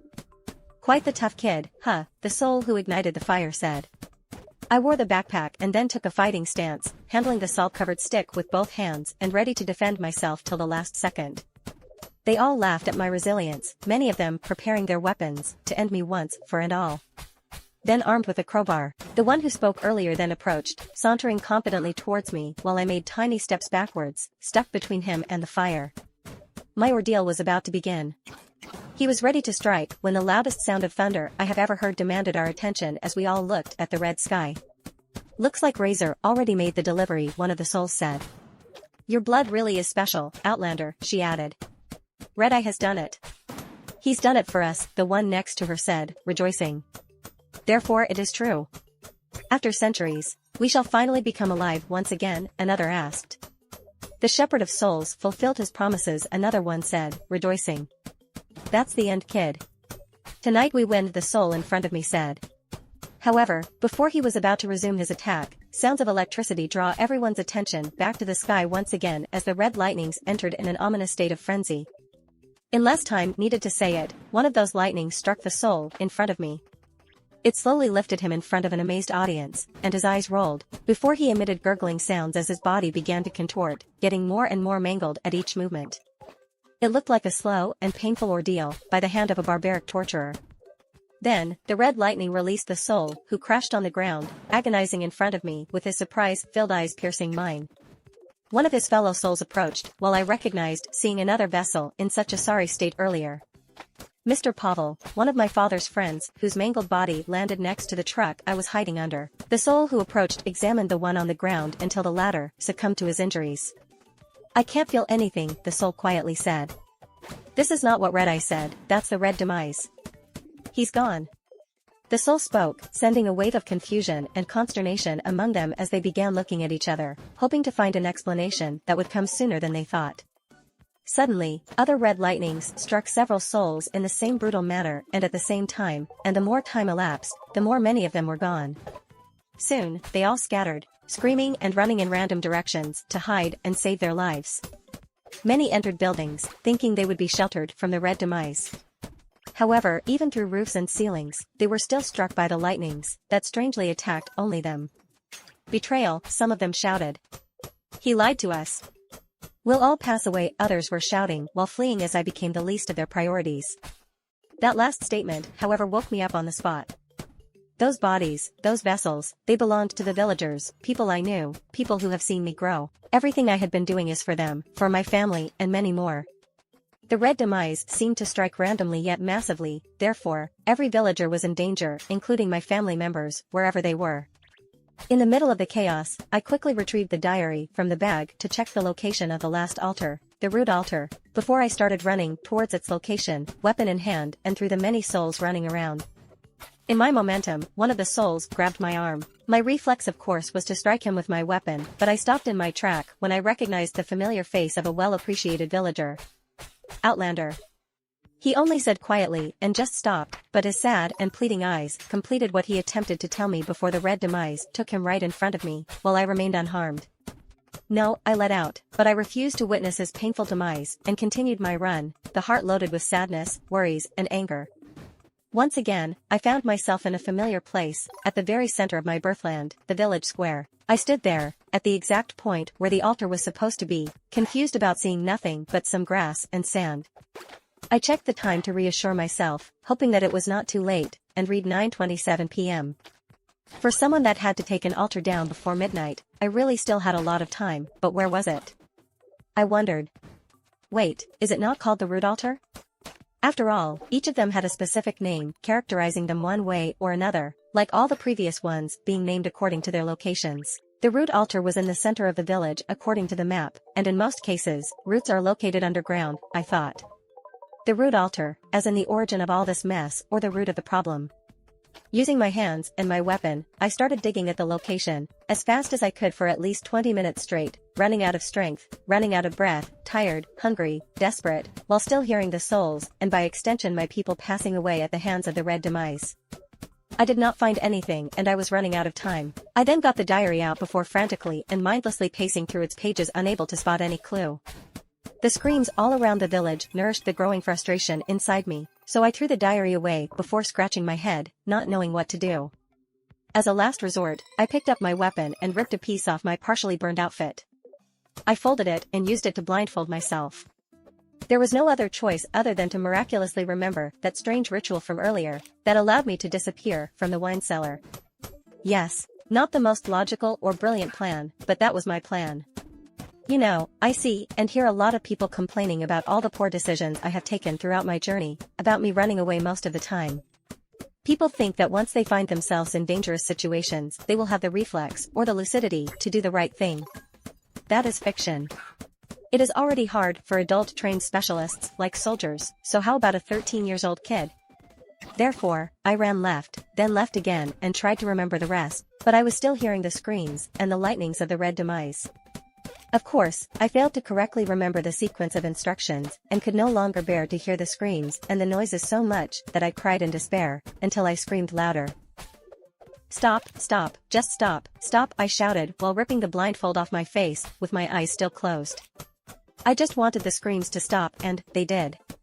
In fact, everything did as I could no longer hear even the lightnings of the red demise. When I opened my eyes, I noticed that everything was frozen in time, including the red lightnings in the sky, thus providing lighting and visibility in that new dimension I found myself in. However, nothing stood out more than the fancy brown casket placed in front of me, right where I dug a hole earlier. It looked like I was on the right path, but I really do not know how I achieved that. You know, it was like the way certain things in real life do not make any sense even though they happened. A miracle maybe? Who knows? The most important thing is that it occurred. Somebody out there, more involved in the supernatural than myself, might know what happened, but I do not, and I am really sorry about that. I approached the coffin, weapon in hand, trying to make sense of the occurrence and get ready for any attack when it suddenly opened. I stepped back in fear, but soon realized that it was empty.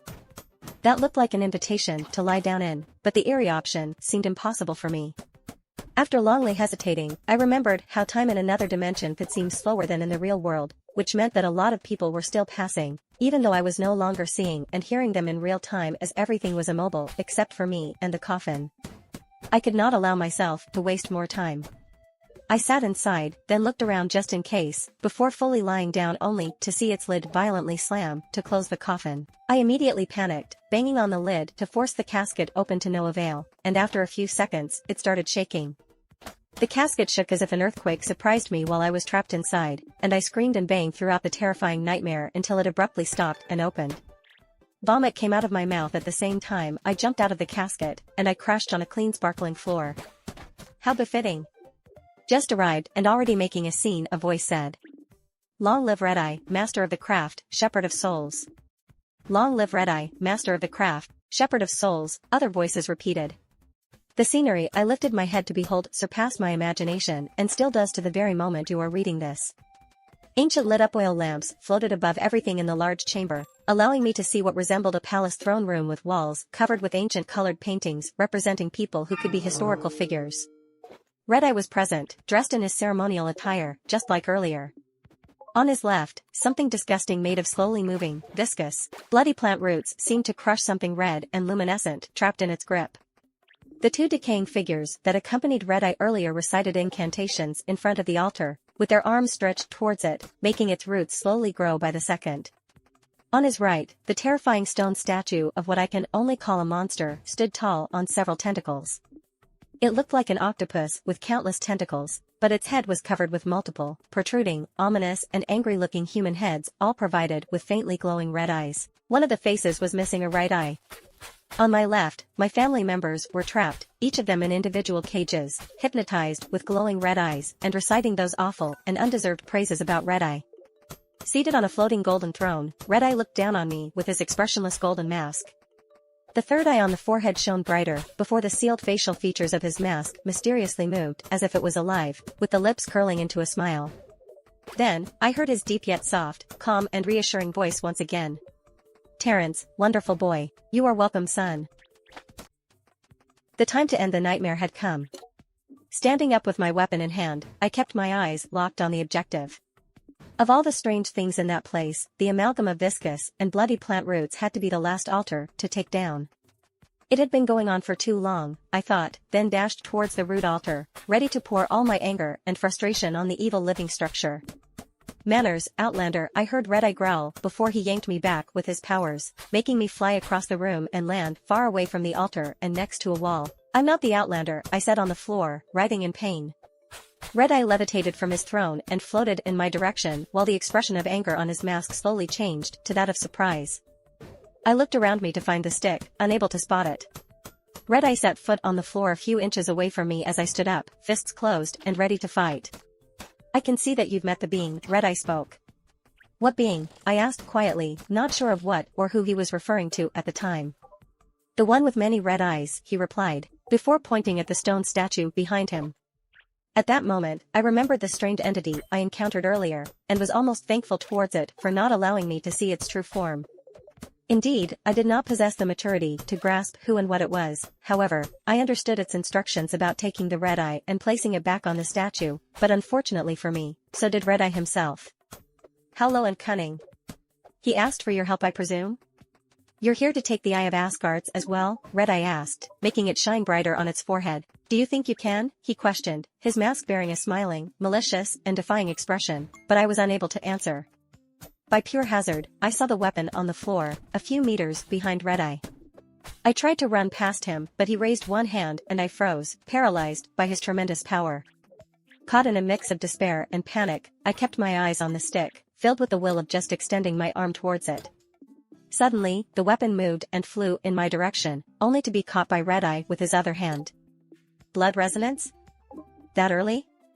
I have to admit, Terrence, you're one of the most gifted in our family, Red Eye revealed. In our family? What are you talking about? We've got nothing to do with, I tried to reply, interrupted by him just pointing at something behind me after releasing his paralyzing spell. Do not let the rebels and the liars poison your mind, he spoke. I slowly turned around, my heart racing, until I set my eyes on something I would have never imagined. Among what I thought to be historical figures, I saw a colored painting of myself wearing a red ceremonial cloak with a symbol resembling the compass on the chest. Eyes widened in disbelief, I noticed that all the persons represented were people that I knew or that I had heard about. Just like the magma from a volcano, many memories gushed out of my subconscious as a lot of things started to apparently make sense. This might be what Edlin tried to tell me before she passed. This is certainly what Asgard's meant by "you smell just like him" when I encountered the being, and the so-called blood resonance seemed self-explanatory. Look at it, Terrence, you all have always been part of it and will always be. Red Eye spoke. Everything began with those two meaningless peasants, he said, pointing at the painting of a couple dressed in black cloaks. I recognized his two decaying servants that were beating drums at the square, the same ones busy chanting incantations in front of the root altar.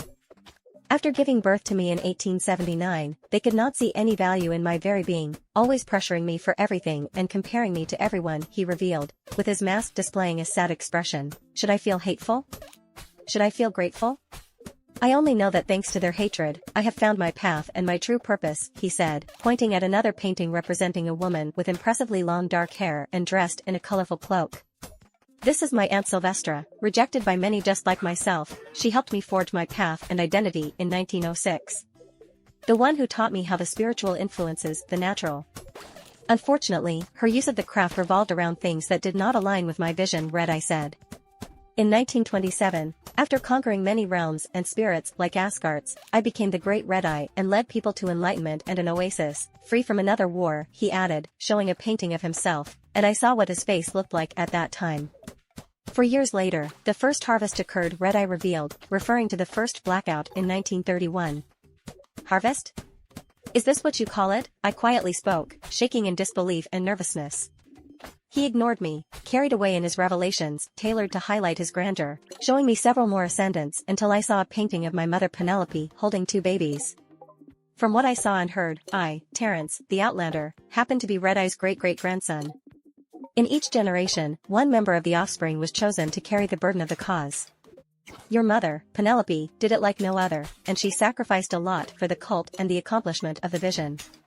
She fulfilled all assignments and tasks, succeeding where many before her failed, and she chose you to become the Outlander. The one whose blood can replace mine, he spoke. Replace your blood? I asked. After assimilating Asgard's, his evil nature literally dried me. Red Eye revealed, showing me his forearm under his cloak. His skin looked like dry base rock, testifying of a humanity that had departed from him a long time ago. This is why you can sometimes channel my powers when you're in my presence, or in the presence of someone I have given powers to, through blood resonance. You are an extension of me. The scars of the past widened as I recalled all the harsh words and punishment from my mother, pressuring me to become what she wanted me to be, whereas my father fought to preserve me from her overwhelming and constant tyranny. Do you know how many people have passed, because of you? I questioned, almost whispering. Many already, and many more will, he answered. You see, in history, there have been great men, great leaders, considered heroes for what they have accomplished. Nobody remembers all the people under them that passed for their causes and objectives. This is what all those souls represent for me, including you. Stepping stones for people like me burdened with greater purposes, Red-Eye said. You lied to all those people. They didn't follow you for that. And you lied to my mom. She's your great-granddaughter, I said on the verge of tears. Don't worry, little one. None of you will bear further pain. I will grant you the favor of an honorable demise as the Outlander. You and your family will be reunited in passing. I shall not take the risk to let any of you live and turn into a threat to my reign. The one in the Midway realm is already enough. Once the altar is ready, the transcendence ritual will be complete. All the souls harvested will be mine, including those of great men and women. All their knowledge and abilities will be mine, and I shall finally become the god that I was always meant to be, he spoke, levitating to further emphasize how great he saw himself. I shall finally be better than all those peasants. Long live Red-Eye, master of the craft, shepherd of souls. Long live Red-Eye, master of the craft, shepherd of souls, my family kept on repeating. Once again, I found myself hyperventilating, taking the direction of the altar in absolute denial of the situation. On my way, I picked up the stick on the floor, in case I had to defend myself against him or his decaying and enslaved parents. I refused to acknowledge that someone of over 100 years old with powers stood in my way to end the ordeal. Your fight is pointless. You've served your purpose, Outlander, all of you have, I heard him say behind me, but I ignored him. Then I suddenly heard a piercing scream of pain coming from one of my family members. I turned around to see the cage in which my father was held, engulfed in flames, powerless to what sounded to my ears like pleading screams. No. No, Dad, no, I shouted, running towards the floating cage and stood below, in tears until the screams stopped, just watching everything burn. Do not worry, son, for you are about to join him soon. All of you will be reunited tonight, never to be separated ever again, Red-Eye said. You're an executioner. I yelled before I started throwing random objects at him, literally anything I could lift, from cups to flower pots.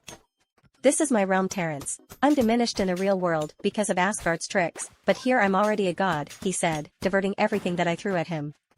Your impudence will not save any of you. You're supposed to bow before me, he added, before setting my older sister Vivian's cage on fire with a simple hand gesture. My lips moved, but no sound came out. My legs trembled and I fell on my knees. My eyes riveted on the cage, I watched another person very close to me slowly turn to ashes, and to this day, I do not even remember hearing any scream. Maybe thinking that I just bowed before him, Red-Eye floated in front of me, his arms extended like somebody being showered with praises. The moment he landed in front of me, he was no longer out of reach and I charged towards him, screaming in rage like a rabid animal. An expression of anger appeared on his mask before he slapped me with the back of his hand. It hurt so bad that I remember thinking that I would never be able to eat or speak again. I fell on the floor and remained still with my eyes closed. How dare you stain my glove with blood? If you were not the Outlander, I would have crushed you like a pest, Red-Eye said. I heard him approach and felt his gaze upon me. I shall fulfill my promise to you and grant you the demise of kings, he added, before I felt my body being lifted in the air, then placed on his arms. Red-Eye sauntered in absolute confidence and triumph, taking me closer to my demise, while everything I could think about was the right moment. His arms were busy with the carrying and I could not dream of a better opportunity. I suddenly opened my eyes and with agility, I went for the one on his forehead, the red one. I plucked it so violently that I hurt a few of my fingers against his metallic mask and he immediately released me. The altar lost control as its roots started to move dangerously, knocking away Red-Eye's servants. Everything that was floating in the air came crashing down, and the oil lamps started several fires in the room after landing brutally on the floor. Outlander! Hurry, help us! That one wants to eliminate us all, I heard Razor shout from his cage. The souls were back to their senses with white shining eyes, while Red-Eye, for lack of an alternative name since he had lost it, was screaming in pain and trying to remove his mask. How dare you! How dare you insult a god, Red-Eye shouted after he removed his mask. Oh no, Razor said after taking a look at his master's face. When the wizard turned around to face me, I could see that nothing much was left of the human that was once my great-great-grandfather. His entire bald head resembled a dry base rock, with random human angry faces appearing at different parts of it. Their black eyes filled with hatred testified of the assailant thirst for blood. Tentacles started bursting out of his back as he ripped his cloak off, revealing a torso already covered with other and bigger angry-looking human faces. Nobody can stop me. You will not stop me. I am a god, Terrence, prepare to pass away, all the faces on Red-Eye's body spoke. How about you fight with someone of your size? I replied.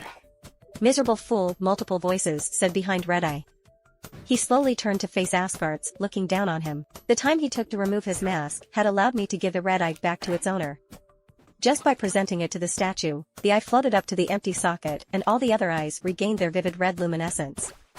This is not supposed to be. I'm about to fulfill my purpose, Red-Eye said, then began reciting incantation, trying to restrain the spiritual being.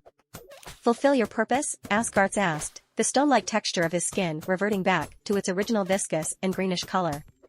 Let me show you your destiny, the monster added. All his eyes shone with a bright red light, and Red-Eye started floating in the air. One by one, his limbs contorted, making crackling sounds amplified by his already dried body. I stood in amazement, witnessing Red-Eye himself experiencing the red demise, being broken into several parts, until Asgards released him and his pieces fell on the floor. The monster then turned to the root altar and flew in its direction. I took the opposite route towards my mother and Carla, running through the flames, and reached my sister's cage first. Razor looked at me, just like the souls outside in the real world, counting on me for survival. I tried to find an opening to free her in vain, and panic was setting in as the fire spread, when a gloved hand from behind me landed on my shoulder. Stay back, he said when I looked at him. It was Flavio. The extra powers are gone, but we can still use strength, Razor suggested. Both Flavio and Razor joined forces to tear the solid cage open, to my complete bewilderment, before they helped and freed my mother in the same way. I then checked the time on the watch and saw that it was stuck on 10:09 p.m. They joined me as I looked at my last target, and we all witnessed Asgards absorbing the large roots from the altar while several of his tentacles mercilessly crushed Red-Eye's servants. Terrence, I heard from Red-Eye's pieces on the floor. Terrence, he called, his voice heavily altered by his agony. I approached, and saw that his head was still alive. Won't you just go? I asked. You've committed a big mistake. The girl who escaped was the key. But now, you've freed him. What I tried to do was the best for you, but you're so young and short-sighted. There are too many things you don't know. He will unleash. His last words were interrupted on the spot by a massive tentacle crushing his head. Jumping backwards in fear, I bumped into Flavio and the other standing right behind me. We all looked at the massive being towering above us, its evil intentions aggressively intimidating each of us. I am confident when I say that such a monster full of hatred and evil could be invisible and still scare you by its mere presence, or even eliminate you with it and with ease. Asgards let his eyes shine bright, almost blinding us, and spread his countless tentacles, ready to attack. Thanks for watching. If you want to see more videos like this one, make sure you hit that like button and follow my profile. And if you want to share your story in the next video, comment on this one and I'll make it happen. What did I do? Did I really free my village, or did I instead release a villain? Did I create a new threat? If that new threat was Asgards, then I had just condemned all of us to a greater doom. The monster leaned forward and toward us as we stepped backwards in fear. This fool always spoke endlessly, Asgards said, before absorbing something out of Red-Eye's remains. What are you doing? I asked, trembling. Don't you have something to do? He retorted, and I looked at the root altar location next to Red-Eye's fallen throne. There was still something standing there, despite the roots that the monster had absorbed. Black vapors emanated from all the remains of Red-Eye, then merged to form the dark soul of my great-great-grandfather. My work ends here, the monster spoke. You said you would help, I protested. Don't be dreaming, kid, those things never help anyone. At least not for free, Razor corrected. I said that I shall do the rest, which is taking back everything that is mine. Your human woes are no concern to me. I have to go back to the realm of my kind, Asgard spoke. Then his tentacles wrapped the soul of Red-Eye before he flew away, moving in the air just like an octopus swims in the ocean, and disappeared through the ceiling, taking Red-Eye's soul with him. I looked at the core structure of the root altar, still standing. I did not know exactly what time it was, I did not know what to do, I only knew that I had to take it down, therefore, I ran towards it and even touched it with both hands. The moment I made contact with the altar, I found myself in a new place, a dark place where the only source of red light came from the platform I was standing on. Calling it a platform is just my way of trying to make it as clear as possible. In fact, I stood on a wide-sized version of the Red-Eye's cult symbol resembling a compass. It glowed in red while everything around was totally obscure. The symbol made a lot more sense due to the fact that there were smaller versions of the altars I spent the whole day taking down, positioned according to their respective locations in the real world, north, south, east and west. Each of the altars had a curved column bent to support a statue of Red-Eye standing in the middle of the symbol. The statue itself stood on what resembled a cage. I walked around the center not knowing what to do, and approached the cage to see what looked like a small version of the village with little lights like fireflies, all trapped inside. "Help! Help," I heard from disembodied voices, and for some reasons thought about Red-Eye pointing out that the spiritual influences the natural, or in other words, what happens in the spirit realm, defines what happens in real life. When I tried to touch the cage, I found out that it was protected by an invisible magnetic force. Therefore, I thought about reproducing what I did in the real world: south, north, east and west, the exact order in which I took down the altars. I touched the south altar, but nothing happened, so in frustration, I kicked it and it crumbled, along with its curved column.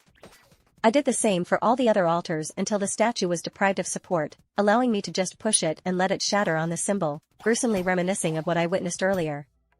I then touched the cage, and it just sort of melted, allowing the village, and all the lights to be set free. They shone with a bright white, blinding me to the point of hurting my eyes, and I just sat there, waiting until I could open my eyes again. The first thing I remember doing is hearing the music from an old radio placed at a window of the house behind me. The second thing was the feeling of the cool breeze of the outside, thus leading me to the third one, opening my eyes to see.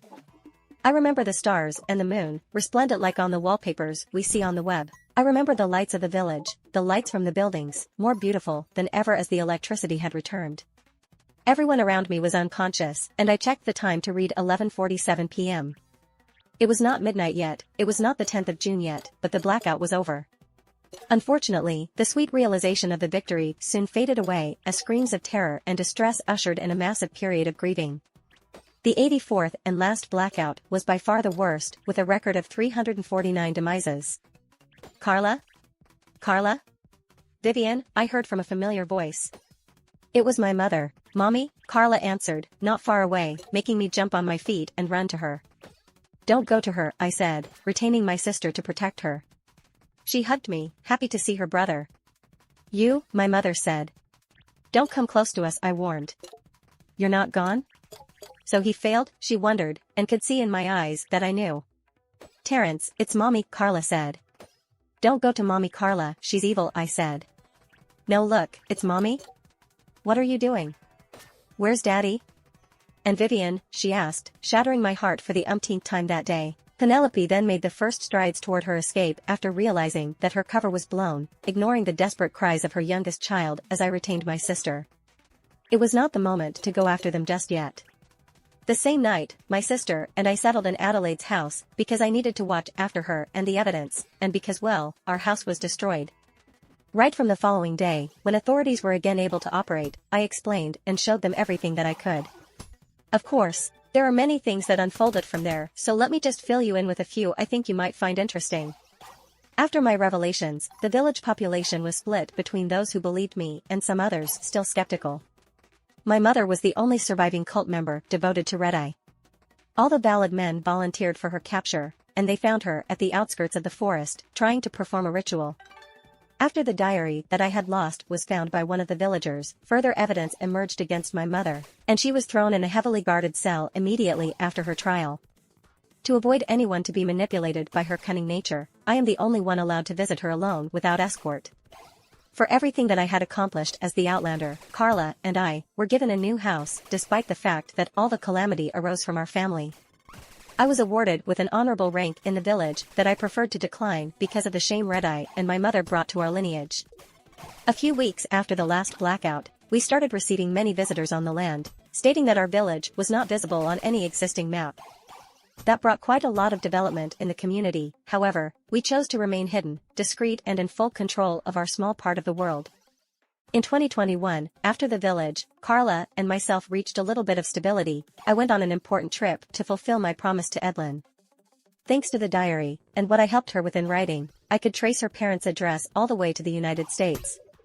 The moment I stepped into their house, after pretending to be some sort of medium, I could see pictures of her with a heartwarming smile and her preference for the green color.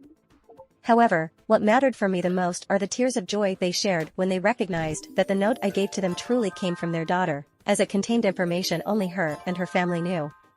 People that are separated because of demise indeed still have many things they wish they could say or share. Upon leaving the house, on my way to my requested ride, I saw a great green macaw land on their mailbox, a few meters away from me, before flying high in the sky, making me smile and wave Edlin goodbye one last time. My whole life was turning into a valuable lesson, even a whole course. From the blackout to its end, I had to grow up fast and eventually became my sister's guardian and only sane family. How the little things can have such impact on the world.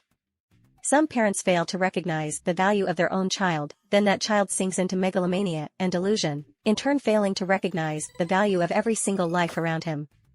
Many lives destroyed, many lives wasted because of the pain. I am grateful for still standing, trying my best to escape a destiny that was almost forced upon me, instead of just letting me find my path. I always wonder what would my life be if my great-great-grandfather did not do what he did. At least, I did find a path, despite the storm. I do not believe to be the Outlander, no. I refuse to let Red-Eye, his cult or even Asgards define who and what I am. Before the resolution of the blackout and after its definitive stop, I stand in between. Yes, I am the bridge between the old world and the new world, between the time of war and the time of peace. At least, that was what I thought. As soon as I returned to the village a few days later after my trip, I was hit with a really worrisome news. Someone in the village had stolen all Adelaide's witchcraft books. The same night of my return, I dreamed about myself lying down and stuck on my bed as if it was some freaking sleep paralysis.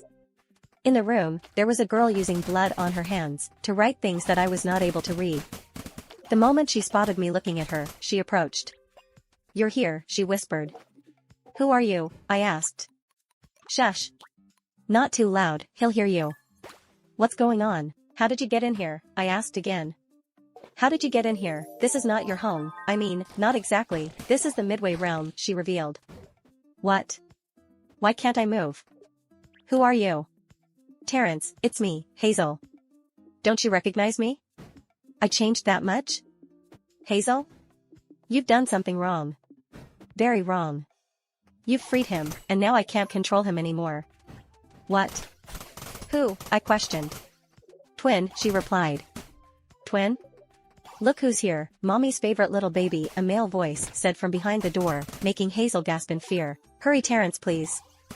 You gotta find me, you gotta find him, before it's too," she could not finish shouting.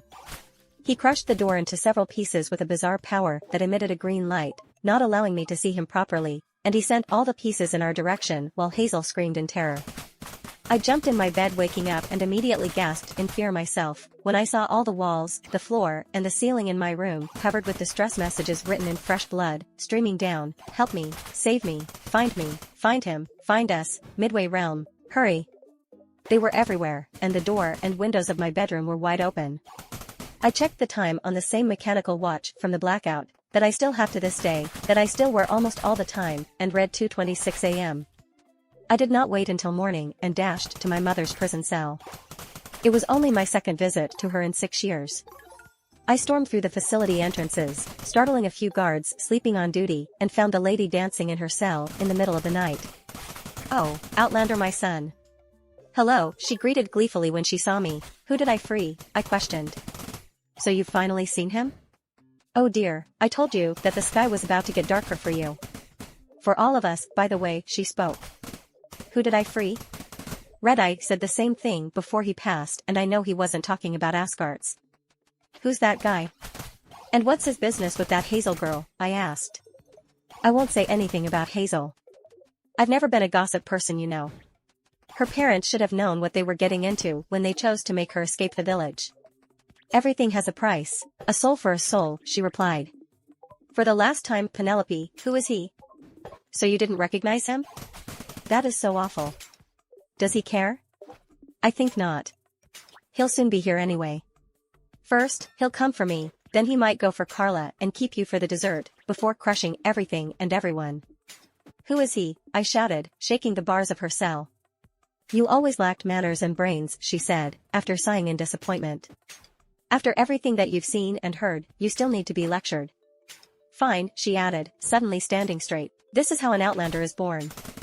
You're the only one that have existed. I gave birth to you, and I'm so proud of myself for accomplishing such a task. Even though you're such a disappointment. Do not test my patience," I warned. "I guess you should know." In an offspring from our bloodline, one sibling is chosen among others, and the rest has to be sacrificed. The chosen one, myself in this case, undergoes a series of ritual each time she has to give birth, or each time he has to impregnate if he's a male. If there's one baby at birth, the ritual is a failure, but if there are twins, the ritual is a success, at 50%. The chosen sibling still has to make a difficult choice. One baby has to be favored, and the other has to be discarded and locked away, somewhere, very dark, she revealed before pretending to hold two babies, and I remember the painting of her holding two infants I saw in the realm of Red-Eye. What did you? I tried, but failed to speak. Terrence the Outlander, she said looking at her right arm. And Lawrence, the outcast, she said, looking at her left arm, then looked at me with a smile.